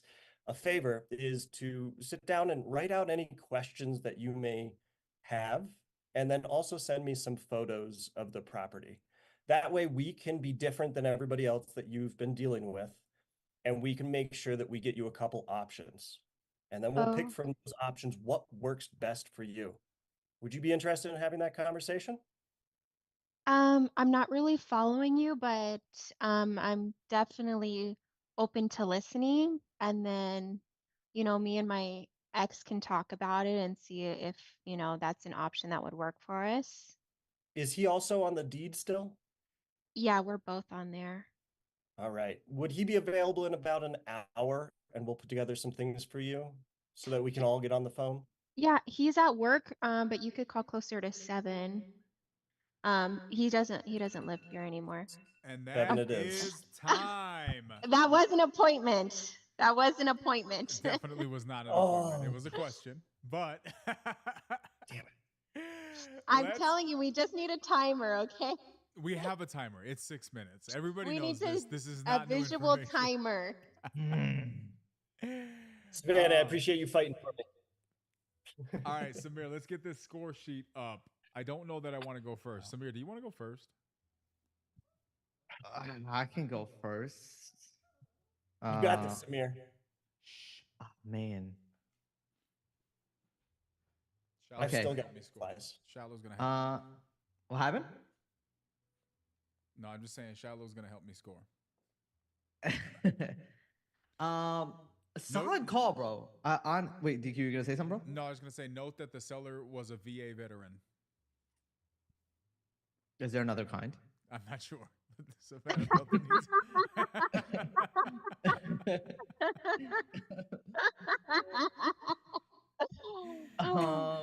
Okay, so Oliver, solid call, bro. Here's the tough part about these calls, right? This is where I guess the luck of the draw does matter a little bit. Savannah was obviously pretty easy to talk to, right?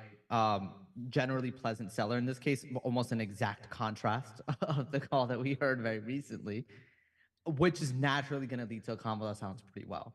With that being said, can't hold that against you. I think you did well with the call you were presented. Like, I think you worked your way through the call relatively well.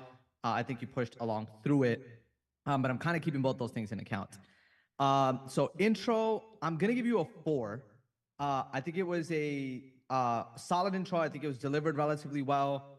I know there's the preference things which we're trying to avoid, which is, asking questions early on right into the intro. But I think you delivered it relatively well. Honestly, I'm gonna go 4.25. Actually, I'm gonna bump that up a little bit. I think it was a solid intro. I just don't think there was anything particularly wrong with it. I didn't write this down. I feel like I remember being a tad on the longer side, but again, that's a personal preference thing. I just like quick to the point. Let's move to it. But I think it was a very solid intro the way it was delivered. Rapport, I'm gonna give you a 4 here. I'm gonna give you a 4 here. I think it was solid, but again, she's yellow, so it's like there's gonna be this natural friendliness. I think you could have kind of lost it because early on there was that little talking over each other a little bit. But I think you just got into your flow. I think it's just like that natural nervous energy you get when you get into a call. But I think it kind of smoothed itself out a little bit, and it was a little bit better after that. And you came across generally very pleasant. Again, if this was a I'm trying to stay consistent from the way we've graded all the way through. If rapport was just a pleasantness score, you know, I'd give you a 7 out of 5.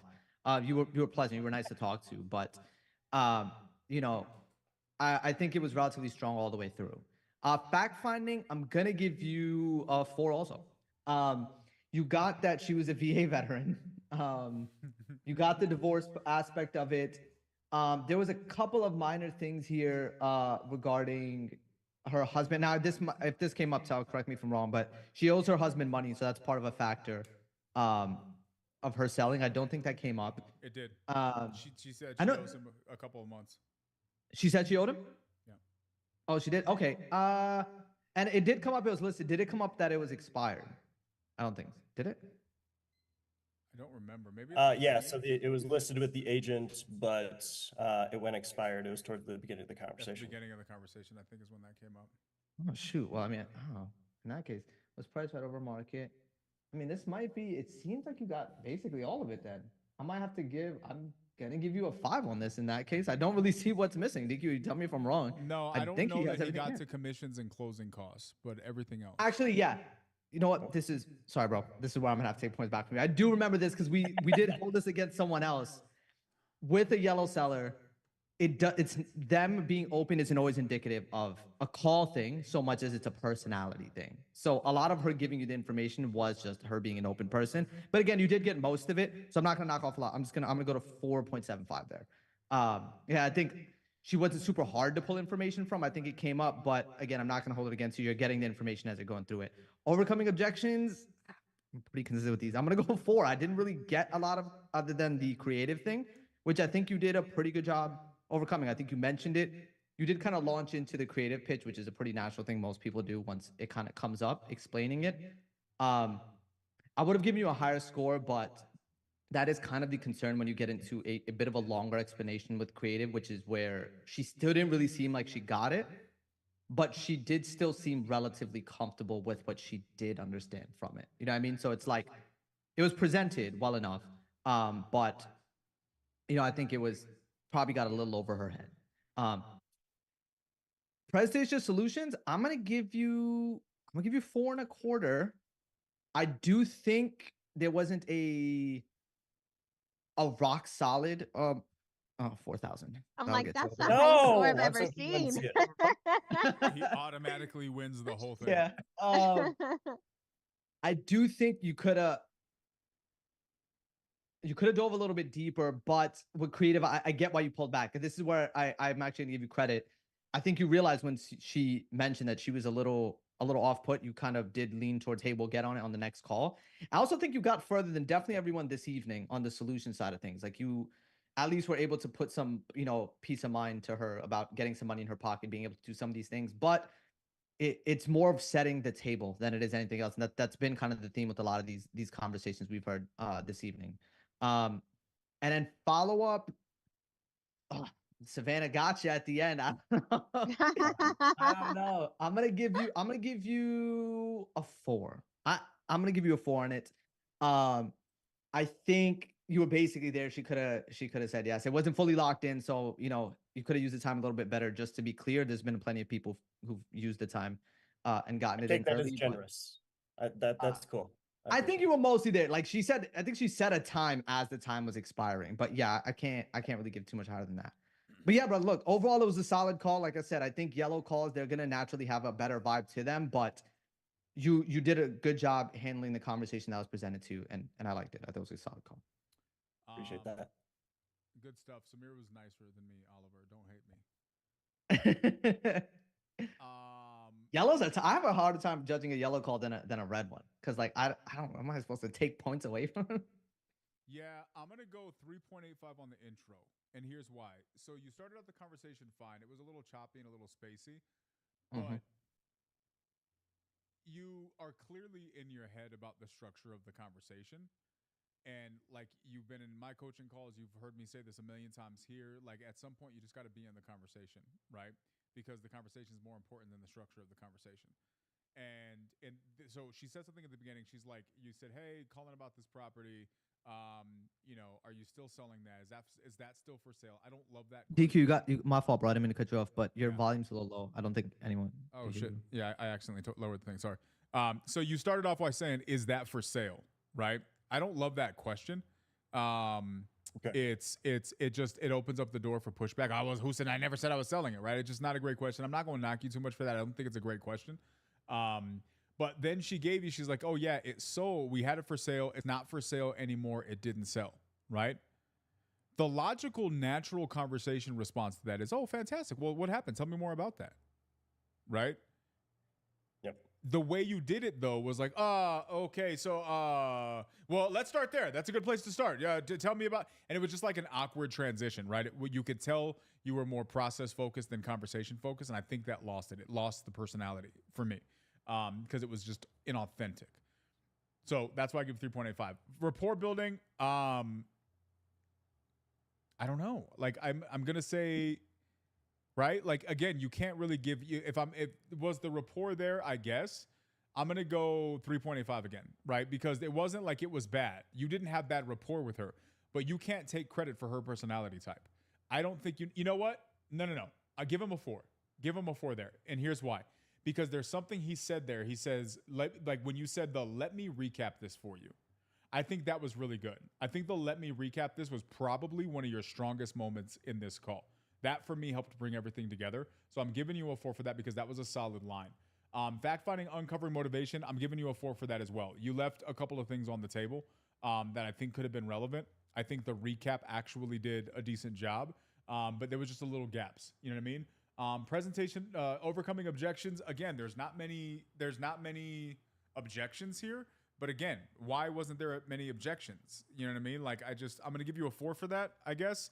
I don't know that you earned it, but it was a fairly layup call, right? There wasn't really anything to push back on. Let me go back to these because there was something here that stood out to me. If I can get back to this. Partial overvalue, commission closing costs. You don't really get that. Presentation of solutions. I'm giving you a 3.75. And here's why. I don't think that was the right time to present creative. I don't think that was the right presentation there, right? Because it was just too early. It just was like, why are you talking about this right now? You guys were way early in the conversation. I think that was a great point to tee up, right? And so the way I present it is, hey, I don't know if this is going to work for every situation. It may work for yours. I'm going to have to do some homework first. But let me ask you this. It sounds like the numbers on this thing might be a little bit tight. If it means that we got to get a little bit creative to get this deal done, are you open to something like that? Yeah, I guess it depends on the situation, right? I'm tossing it out there as an idea. And then I'm either leaving it there, or if I have to give more information, I'm saying something like, well, I don't want to get too much into it now because I don't even know if it's the right fit for this deal. But what we do is we're actually able to deal with the financing a little bit, where we just take over the financing that's in place rather than going and getting a traditional bank loan, which is going to cost us a lot more money now, right? Again, I don't know if this is the right fit, but we can follow back up with it at that. I just want to know if you're open to getting creative, if it helps you get the deal done. Right? And can I say something real quick? Because this is like literally like boom. I was playing around with this in a bunch of different ways when I was practicing over the days of like, am I just going to put this into their head and see if they're open to this conversation? I don't want to have this conversation now. I only want to put 3 things in someone's head and then talk later about something. And so that's what this card was like, how far do I want to go into that? Yeah. So cool. That's good to hear. Thank you. Yeah. And here's why. Here's why that's a 3.75, because that had a trickle down effect and 2 other things happened. One, you delivered it not well. Because she literally said, I have no clue what you're talking about, but sure. Yeah. Right? So that means that the delivery on that wasn't good in the first place. And secondarily, it's the reason you didn't get your follow-up. Right? Because you spent so much time explaining something that didn't actually get delivered. So that's where that is. You started, I'm going to give you a 3.75 on the follow-up too, because you started down the road. And she was getting ready to do it. She just started kind of talking about her husband's schedule and stuff like that. That's probably a little bit generous on that, to be completely honest with you. But I'll leave that there. There you go. Angie, what are your thoughts, lady? Interested in seeing where Angie lands in all of this. So I totally agree with what Daniel and Samir said. So my scores were pretty similar. I gave him a 4 for the strength of intro. I think he did really well. And then for the rapport, I felt like he did build rapport. I gave him a 4 on that. Fact finding, I gave him a 4.5, just because, like Daniel said, he didn't get all the facts. For overcoming objections, 4, I gave him a 4. For presentation of solutions, a 3.8, again, because she didn't understand what he was talking about, you know. And then the follow-up, since it was kind of cut short, 3.8. 72.7, which puts him in the running. You're in 7th place, but you are in the running. Oh, not even. He's in like 5th. 1, 2, 3, 4. I highlighted all 5, the ones. 6th. 6th. Split Oh, the yeah. difference. Yeah. Oliver, I don't think it was bad. We don't know what's going to happen. If you want to do well on that day of, you got to get some work in, bro. You got to get some work in, because I think you navigated this well, but your confidence has to be better than your process. You have probably put more work into this thing than most people that I've heard, right? You're the first one in there putting up your hand to practice. You're always making yourself available, and you're putting yourself out there in front of everybody, right? And I think that that's what got you here, right? And sometimes it's just a difference between half a point and a point here and there on a couple of different things. Next thing you know, you got 8 points that you didn't expect. And that's what happened today, right? So now you made it to number 6. That all of these people that have gone, I think we don't know what's going to happen. Keep it up, brother. Keep doing the things. Keep showing up. You are genuinely a testament of what happens when you just show up and do the stuff, right? So keep it up, bro. I appreciate y'all. All right, man. How you feeling? You feeling good? I'm feeling great. To me, that will always be a win. I'm really proud of it. I do want to give a shout out to Mike Gomes. His little statement of sharpening the axe that one day sort of gave me something that I needed to really say, you know what? I do want this. I really do want this. And it changed it for me that day. So thank you, Mike. I know you're not here, but no, I feel good. Lots more work to do. Yeah, brother. I mean, we all have it. We all have a lot of work to do, but you earned your spot here, bro. You earned your spot. You have outworked so many people. You have sharpened that axe, brother. So I'm really, really excited because you came out of the blue and showed people what doing the work looks like. So big, big, big respect, brother. Seriously. Appreciate you. I'll keep going. Let's go. All right, we're going to wrap it up tonight with Lizanne. Angie's going to go a different night because, 1, she asked to, and she's awesome, and 2, because we don't even have anybody to judge her. Because tonight's been a very interesting night. So, Lizanne, how are you feeling? You're going to wrap up the evening. What are your thoughts? I don't know. I'm hoping to make it. I'm hoping to make it like to at least the 5th on the bottom. At the 5th on the bottom. What That's happens my if you get goal. first place? What happens if you get like 90 points right now? What are you going to do? You going to freak I'm out? gonna end up. I'm probably gonna end up having to. I'll be honest with you. I'll end up having to pull out because I don't know enough about like pricing houses and stuff like that. I'm trying to learn how to do that right now. So if I were in the Octagon and we're like closing these deals, I'm not gonna know like how much is lipstick per square foot and how much is a full reno per square foot. And Who told you need to know that stuff?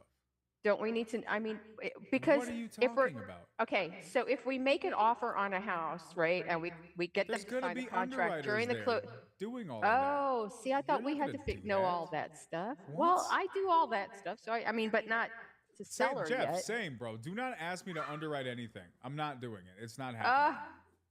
Oh, I mean, but when you're like, okay, Lizanne, all you have to worry about is bringing the body bag, okay? okay, that I can do. I can bring the body back. I can bring more than one if needed. In the words of a famous closing movie, get them to sign on the line which is dotted. That's it. That's your only goal here. Shout out to anybody who gets that reference. That being Does anybody said, ever get his references? No, I was because gonna you say, guys what are is that? toddlers. You're toddlers. Oliver, good. That's why Oliver got the reference, and that's why he just scored where he scored. Go ahead, Oliver. Yeah, I also want to point out, because you didn't see it in the chat the other day, my birthday is August 1st. Your birthday's August 1st? Yeah, I just wanted to point that Another out. Leo. Yeah. This is why 85. I just want y'all to know, I didn't know that, but that's why he just scored where he scored. Say less. You're lucky Jeff wasn't here because he would have scored you lower for no reason. Oh, yeah. Shots Yeah, fired. he's going to give me crap. Cool. That being said, Lizanne, you know what this is. You got 6 minutes. Savannah's already sent us the motivations. We know what's going on. You say ring ring. She says hello. Timer starts. You got 6 minutes to get him to sign. That's all you got to do. You ain't got to comp. You ain't got to underwrite. You don't have to number anything. All you got to do is sign. All you got to do is worry about the numbers that are going to go after your scores in 6 minutes from now. Do you have any questions? No. We'll see what happens. I'm ready. All right. Savannah, are you good to go? Are all of your personality types prepared? Yes. All right. Whenever you're ready. I got my timer. Ring, ring. Hello? Hi, Savannah. This is? Hi, Savannah. This is Lizanne. You talked to my coworker, John, a little bit earlier about your property, that you were interested in selling it. And I was just following up to ask you some questions regarding it. Okay, sure. Okay. Have you had anybody else calling about it? I've reached out to several people about selling this privately. Okay. What are your thoughts and feelings around the sale of this right now? I mean, to be honest with you, I just want to get it over with. It just kind of feels like it's dragging on too long. Okay. Dragging on too long. Have you thought about listing it? It's not something we want to do publicly. Gotcha. Okay. And you said we, that is you and whom else? Soon to be ex-husband. Ah, gotcha. Okay. I've been there myself. I understand that. Is it amicable? You guys, No, I would not say that, no. Okay. So is he still on the deed? Yes, I guess, yeah, both of us are still. Okay. So in this, I know that you're saying that you've reached out. Is he on board with the house being sold right now? Or is there, going to be any obstacles that we might have to work on? It needs to be sold, because of the divorce, but I just, it's just hard really getting him on the same page. Okay, on the same page as far as numbers or just on the sale in general? Yeah, honestly, the whole situation. The whole situation. Yeah, I'm just at the point where I just, want to be done with it, and it just seems like he wants to drag it on and be as difficult as possible.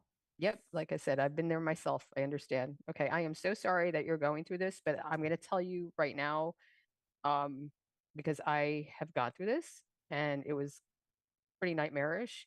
It takes a little bit, but you will end up out on the other side. And I'm going to do my best to help you to get there. Okay. Okay. Okay. So I think one of the most important things is that I talk to him as well. I'm thinking you don't want to be in the conversation or on the phone at the same time. Am I assuming correctly, or am I just assuming? I mean, I'm okay with that, but I'm not sure how that would actually, I don't think it would be a benefit to anyone. He'll just probably just blow up. Okay. But here's the thing. We can't sell the house without having the conversation with him. Totally. Okay. So do you mind if I actually make that effort though? Yeah, I have no problem with that. Like I said, I just want to get this done. So do what you need to do. Okay. Okay. So this is what I'm going to do. Right now I am going to text you my information, and then I'm going to have you text me his information.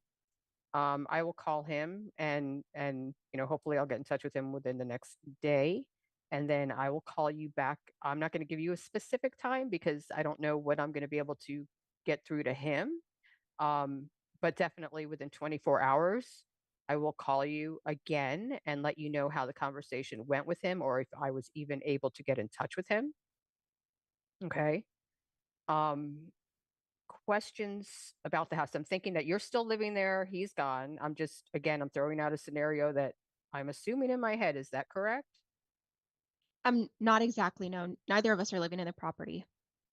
Okay. Is this a property that you both lived in before? It was one that we were building together. Okay, That is was it, supposed to be our future house. all right, so it's not done being built yet, is what you're saying? Yes. Okay. So, what I need to do is figure out how many square feet is it? It's a 2,400 square foot home. Okay. Oh, it sounds like it was going to be a great house. I am so sorry. This must be hard on you. I'm thinking you probably had big dreams. It's stressful, but I think I just need to put this behind me so I can start, planning my next steps, and it just, Yeah. weighing me down. Sometimes, I know it's hard to see when you're in it. Like you get redirected in life, and while you're going through it, it's like it doesn't seem like it's a positive, but later on you look back and go, oh my gosh, it got me here, and it's way better. Um, I have hope. Okay. For Totally. that coming. Oh, you sound Yeah. okay. You sound strong and great, and that makes me happy. Okay. So we need to talk to him. I need to take a look at the property and see where we're at as far as the construction goes. I'm going to have my guys figure that out. I do And have some then, things. I mean, I have been doing my research about, what it's valued at in its current condition. And I also have perfect. some information about once it's fully constructed, what it could sell for. So I already have all of that information I could, Send share to with me. you. And we also Yes. have the permits and everything. Those are all done. We have some blueprints and stuff as well. So I'm happy to, give that all to you. You can just look at it and let me know what you think. I think, you know what? Let me get that before I call him then, because then it'll help me with my phone call with him, with knowing what the numbers are. So I'm going to have you send that to me. I'm going to give you my email in addition to the text message. And I will have my guys put numbers together. And then I'm going to call you before I call him to give you those numbers about 2 o'clock this afternoon. Will that work? Yes, that's fine. Okay. And also, if you don't mind, just sharing with, some information about yourself and your company. Oh, Just That went by too. Savannah That was does- not 6 minutes. Savannah Yeah, it does was. not know how to not ask a follow-up question after they What schedule an is your appointment. problem? it's okay. What is your problem? No, that's a good thing. Remember, like you guys told me, said if she asks for your name, that means they care. So she's asking for my company That's information. true. That's a good thing, right? No, that's completely So, different. Asking for I'll your take name it. means she wants to remember you. Asking for your company information means she wants to Google you. Y- That's not yeah, the same sudden thing. loss of trust. Oh, oops. Okay, hold on. So Interesting. we're gonna let Angie go first this round to wrap up the evening.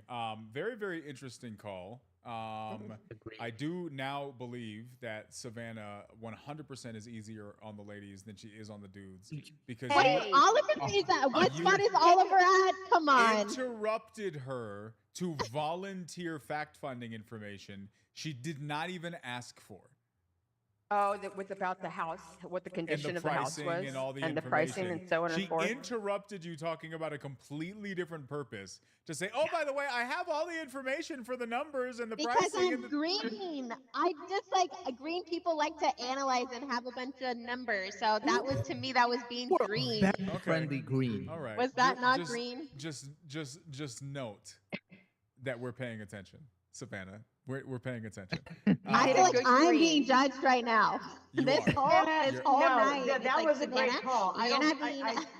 Now, think that that was a does great not take call. away from Lizanne's No, great call. absolutely. That's just us throwing shade at Savannah. So let's not mix Yeah. the two. Let's Or not Jeremy mix the two at this all. moment. Let Jeremy Yeah. Davis have his moment right Oh now. my That's all this God. is. We letting Jeremy have his day. But no, fantastic call, Lizanne. Angie, you Yes, go actually. first, and then we're gonna do the Lizanne, scoring. I think you're making it to the next round. Uh-oh. I gave her a Manifest. 4.5 for the strength of intro. I think she did awesome. She built rapport. I think she did amazing on that. I gave her a 5. Fact finding, she found all the facts, like everything pretty much in the whole scenario. I gave her a 5. Overcoming objections, I gave her a 4.5. I mean, I think she did awesome on that as well. Presentation of solutions, I gave her a 4.5. I think she gave her lots of options. The follow-up, I gave her a 4.5 because she did have the follow-up, but it just ran out of time. But she did say yes. Savannah said yes.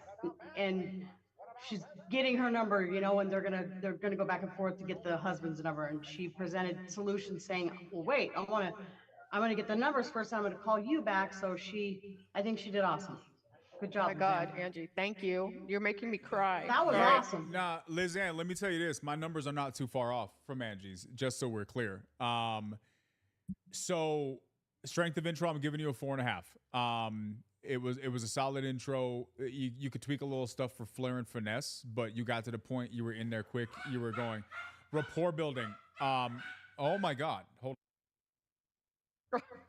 Get 7 Yorkies, they said. This is what it sounds like. No one said that. Not a single person said Zero that. people have ever said that. And yo, let me share this with somebody, Samir. Jesus. It's a lot. It is almost dinner time. So this is what it sounds like at dinner time. I almost lose my I almost become Savannah with a bunch of personalities. Rapport building. I'm gonna give you a 4.8. Here's why. You started laying on a little thick at the end with reinforcing how strong she is, and it was too much, and it almost seemed like there was getting a little bit of pushback. Had you left that, it was without question a 5. Everything else was good, and I think that it just went a little bit over. And the reason why I say that is that can actually hurt you in real conversations. Like doing too much, sometimes you gotta grab it and then just let it go and move on. Like know when you got it and then just be from there. It's just like if you dating somebody and it's getting there and it's like, oh my gosh, you know, I think I love you. That's cool, but I love you so much. You're the most, like, it's like Drop bro, it. Like okay, all right, Drop it. So that's Okay. that's why I gave you the 4.8 there. Fact finding and uncovering motivation. I'm giving you a 4.5. You do not get the half points because Savannah decided to gift basket stuff for you. You had not asked that question, and so I can't give you points for that. And Savannah's Wait, teeing but it that up. part that I said was not part of my motivation. Yes, ma'am, it was. You literally Where does it said say? at the thing they cannot agree on selling price, right? Yeah, but I didn't. I said I did an evaluation of the current condition. Fantastic. I wasn't Well, she still talking didn't about the get, husband. but she didn't get that part. Either way, that the numbers of the deal. In that case, then it was not you teeing it up. The numbers of the deal weren't discussed. That was the one thing I was hoping she was going to ask. The one thing I was hoping you were going to say was, do you guys have a number on this thing yet? Have you talked about this? Like, do you guys know where we need to be? Because you're going to go and underwrite. That's an important thing to have if you can have it. Like, I want to know that before I go and do my underwrite, because this helps me come back with my presentation. If not, you're just throwing offers out there with no context. And this is just not a great negotiating position. Savannah said she was going to give her the blueprints and all the, you know, all the facts for it, for her Which to is what, but underwrite it. I can't give her that. I can't give her that for that. I just can't. It's a 4. No, it's okay. That's okay. I threw that away because I was like, I'm like the numbers, you know, panic attack. I don't know how to figure out the numbers. yeah. That's why I was like, okay, I'm going to give this to my guys. They're going to look at the house and figure it out because I have no freaking idea. Yeah, I think you did it fun. But see, here's the thing. You got literally everything else. And so I had to remove the half a point for that. I just had to. Y'all Yeah, can that's hate fine. me if you want to. Overcoming objections. I got to give a 4.5 here, right? Like, there's really not much. Like, I feel like if like you handled everything so well, there would have been much. If you would have got something, it would have been about what it was. Presentation of solutions, 4.5 as well. I think that you did a great job with the way that you presented the whole conversation. Your presentation of solutions was the whole experience, in my opinion, right? You made her feel like you're a person who understands her, who's going to go to work for her. And that, for me, carries a lot of weight. I think that's strong. I think you did a fantastic job. Now, I do think that you won the lottery with this personality type because it was just a scenario and a personality type that fit perfectly for you, right? With me, it did. It did. And so, like, it was so natural. I agree. A different seller, a different personality could have It went might a have been completely something different else. direction, right? Absolutely. But this just goes to show. Now, this says 2 things. One, this could say she got lucky and she got one that worked for her. And it does say that. But you know what else it says? It shows the power of learning how to be in any space. And Lizanne did well in a space that's naturally hers. Our job should be that all of us do well learning how to relocate to whatever space the seller needs and do it sounding as real and as encouraging and as confident as Lizanne does, right? Don't just wait for the scenario that matches you to show up. Learn to be good enough to be able to show up like that to any scenario. And this is how all of your calls go. Period. Just is what it is, right? So the fact that it happened to work like that for her, and this time that's the luck of the draw. But you can do this on every conversation in every situation if you put the skill in. Strength and close a follow up. I think I'm right about there. I'm trying to think. I'm giving you a 4.5 because you technically set it up at the very beginning. So I'm not mad that you didn't get it at the very end. I set it up twice. So you I did changed set it my up mind. twice, right? But it was a "Ugh." little unclear. It was like, I'm gonna talk to him and then I'm gonna talk to you. There was a little lack of clarity, so I couldn't give the full 5. But all in all, like, again, this is nothing to sneeze at here at all. Thank you. Wow. Let's see. Zan, I'm gonna be honest with you. I love the call. Maybe my favorite call so far, to be honest.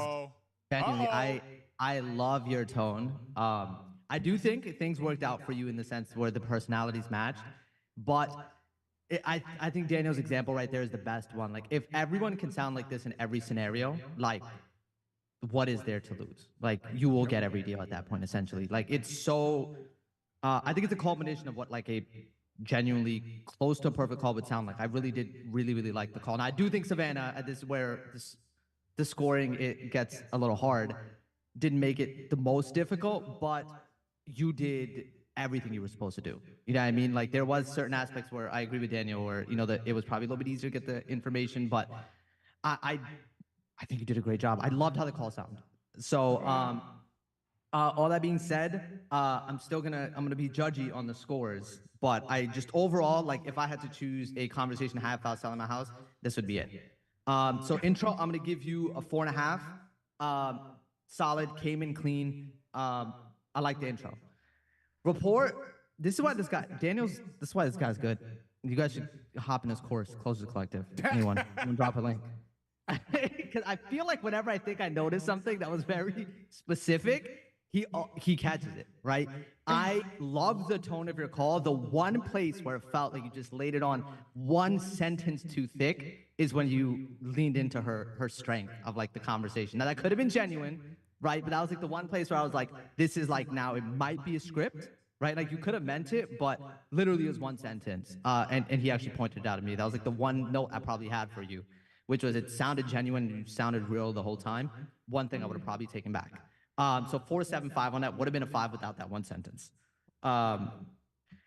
Fact finding and motivation. Oh, this one's tough because I do agree with Daniel where the information was, it wasn't super hard to pull out, but like Angie said, you got it.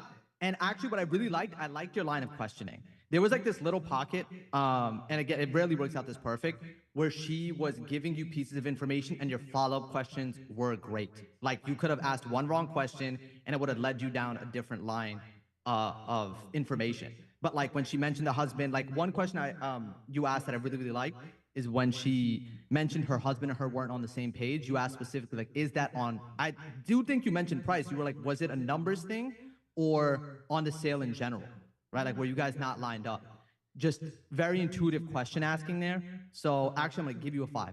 I like the line of questioning. I think regardless of what it was, if you weren't on a timer, if the conversation was there, you would have eventually gotten the information. Overcoming objections, I'm going to give you a 4.5. There wasn't a lot of objections. I do think if more had come up, you would have probably gotten through them. But it's just hard to give a perfect score there just because there wasn't really anything hard to pull against. Presentation solutions, I'm also going to give you a 4.5. I think for this call, the main thing for me that would have changed the situation for the seller was the husband aspect of it. Now, you could have dug a little bit deeper on the real estate aspect, but I think, you know, just from the motivation we have, the husband's emotionally volatile, he's not on the same page. Like, that is what the seller really needs relief knowing, right? Like, can this person come in and solve this, take this off my plate, and handle that? And I think you did mention that many times. Like, I genuinely think the seller would have had confidence that you would handle that. Strength to close the follow-up, I'm also going to give you a 4.5. Savannah did ask you at the end for some reason. She lost her trust and asked you for company information. But I think outside of that, you did a good job closing. And if there's anyone who would have closed the deal from the made-up conversations, I think this deal would have closed. So, yes, I love the call. Great call. DQ, you're muted. Right on. But it seems like he's saying something very genuine. He's saying, what a great call, Lizanne. I Hold on. was. Okay, no, here's what I said. Now we're going to do this again. Take two. Lizanne goes from thinking she was going to be 5th from the bottom to being #1 in the entire competition right now. Let's go, Lizanne. You got to talk to us, Amazing lady. job. You got to talk to us. You got to tell us how you're feeling right now. I don't know. I mean, I've been afraid to like practice specifically, but I've been in my head, you know, just listening to everybody. Crystal Murillo, that's my new partner. We just formed a team. Crystal's on my team. Sorry, John Thomas Wagner. Just trying to make sure that I'm remembering the points that we're supposed to hit, you know, in the conversations. So I just keep telling myself and you know, just to make sure you hit these points, hit these points, hit these points. So I don't know. I think I'm kind of numb right now. Like, what the hell? Here's the thing. I just wanted to be like not at the bottom. Here's the thing, and I'm gonna say this, right? I just took a screenshot of these pictures so we can send it in the chat. You can stop sharing, Samir. Here's what I think is important, guys. Shout out Samir to the random course promotion. I appreciate you, man. But here's the thing. He's a solid guy, man. You guys should learn from him. Appreciate it. But here's the thing. I talk about it there, but I talk about this a lot here as well. We've been doing this for 2 years, guys, and we've been giving away this training for free, and people sleep on it. People don't really take it into consideration. Guys, you can learn the scripts. You can learn the call flows. You can do all those things. I have nothing against those things. But what I can tell you is there's a place where those stop serving you. And if you don't know what that place is and how to transition from that place, and here's the thing, most people don't. And that's the problem. If you can figure out how to do that, every single call is exactly what Lizanne's call just sounds like. That's how they all sound. Savannah, and guys, please tell the truth. Samir, have you ever heard one of my calls not sound a variation of that, even when it's a really, really tough situation where I'm just still directing the conversation? Yep. Right? Locked Savannah, in. same, right? Why? This has nothing to do with me, but all of Pace's calls sound like this as well. People think that Pace does something magical. Pace doesn't do anything magical. Pace does one thing magical. What? Did you just compare me to Pace? Yes, I did. In this conversation, I did. And here's why. Because Pace in his conversations, me in my conversations, the people who do this and are the best at it, Lizanne, they learn how to be who needs to show up in that conversation. Screw your script, screw your call flow. There's a place for those. But that place is not in the big leagues. That place is not in a person that, this is why I say I don't want to teach people how to close deals. I want to teach people how to never lose them, because there's a lot of steps that goes into this, and this isn't an overnight thing. But when you can learn what you just deployed, every conversation sounds like that, right? So your goal, Lizanne, is to hold on to this moment and realize one important thing. It's inside of you. You have what it takes. The only trick is just learn how to use this in scenarios that maybe are a little bit less familiar with you. That's it. That's it. That's all you got to do. You can do that. You will deserve to be mentioned in the same ranks as a Pace Morby, because this conversation demonstrated that you do. Thank you. I don't know what to say. Hey, can I add a comment to that? Yes. Who is that? Bill? Bill, yeah. Yeah. Perfect timing, because I had to yell at a dog. Okay. I don't know if you guys are paying attention, but shaking. exactly what DQ was saying. Lizanne, I was watching you, and you had your eyes closed almost the entire time. You weren't. Daniel was. You weren't making fun of following me. a script. You were just being you. You were being real, and that was what DQ was saying. Is, I mean, you're just being a real human being. So I mean, it was exactly what I hoped to be able to do. You know, so great job. Thank you. 100%. Thank you, guys. At the end of the day, guys, this is really why we do all of this, right? Like, the competition is cool. Saying I'm gonna compete against Pace and Jerry Norton, that's cool. Being able to say you stood on the same stage in them, as them when it comes to this business, that's for me, that's life changing, right? Because people look at you differently. You walk with a different kind of respect when you stood on the same stage as those guys, and that's what everybody who's earning their way to the top is doing. The chances of you not being in Arizona are mathematically very unrealistic, Lizanne. So I need you to prepare Well, I yourself. live in Tucson, so. Well, there you go, right? So, like, I think you just need, at this point, anything's possible. But if I'm you, I'm prepping my trip for that day and getting myself ready to compete against those guys because you have earned your place on that stage, right?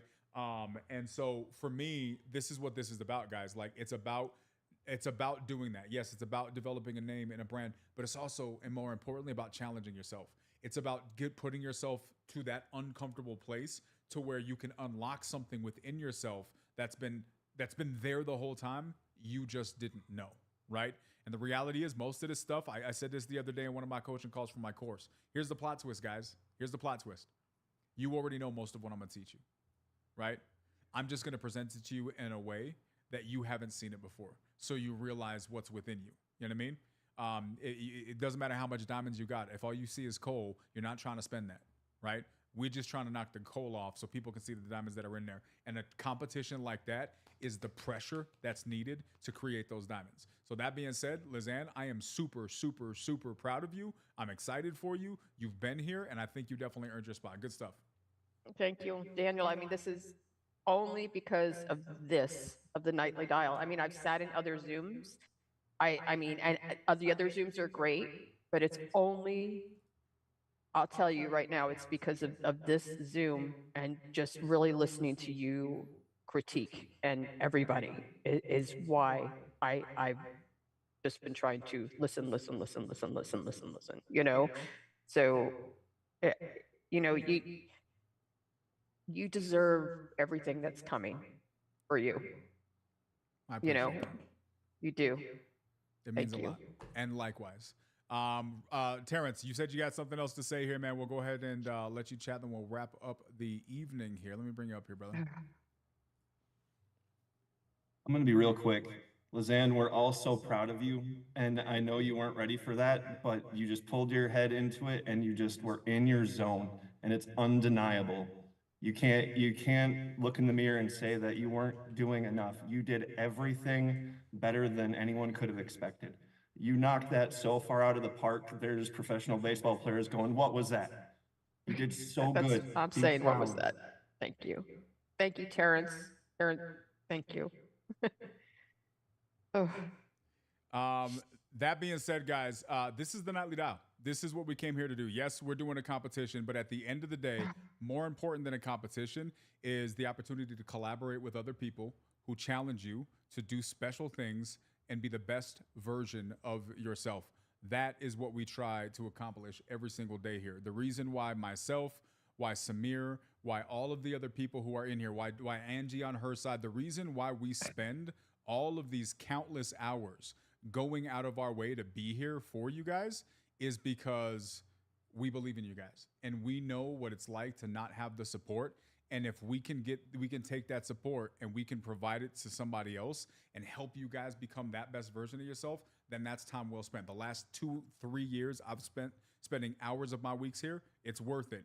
When the Lizannes of the world and the Terrences of the world all show up and say, you know what, I'm a different version of me because it is. This is the community that Pace created. These are the people that Pace is encouraging. And guys, you're one good decision, one tough decision, but one good decision away from being a person that Pace talks about or other amazing people talk about, saying that person changed my life. Lizanne changed my life because she got uncomfortable and she went and did X, right?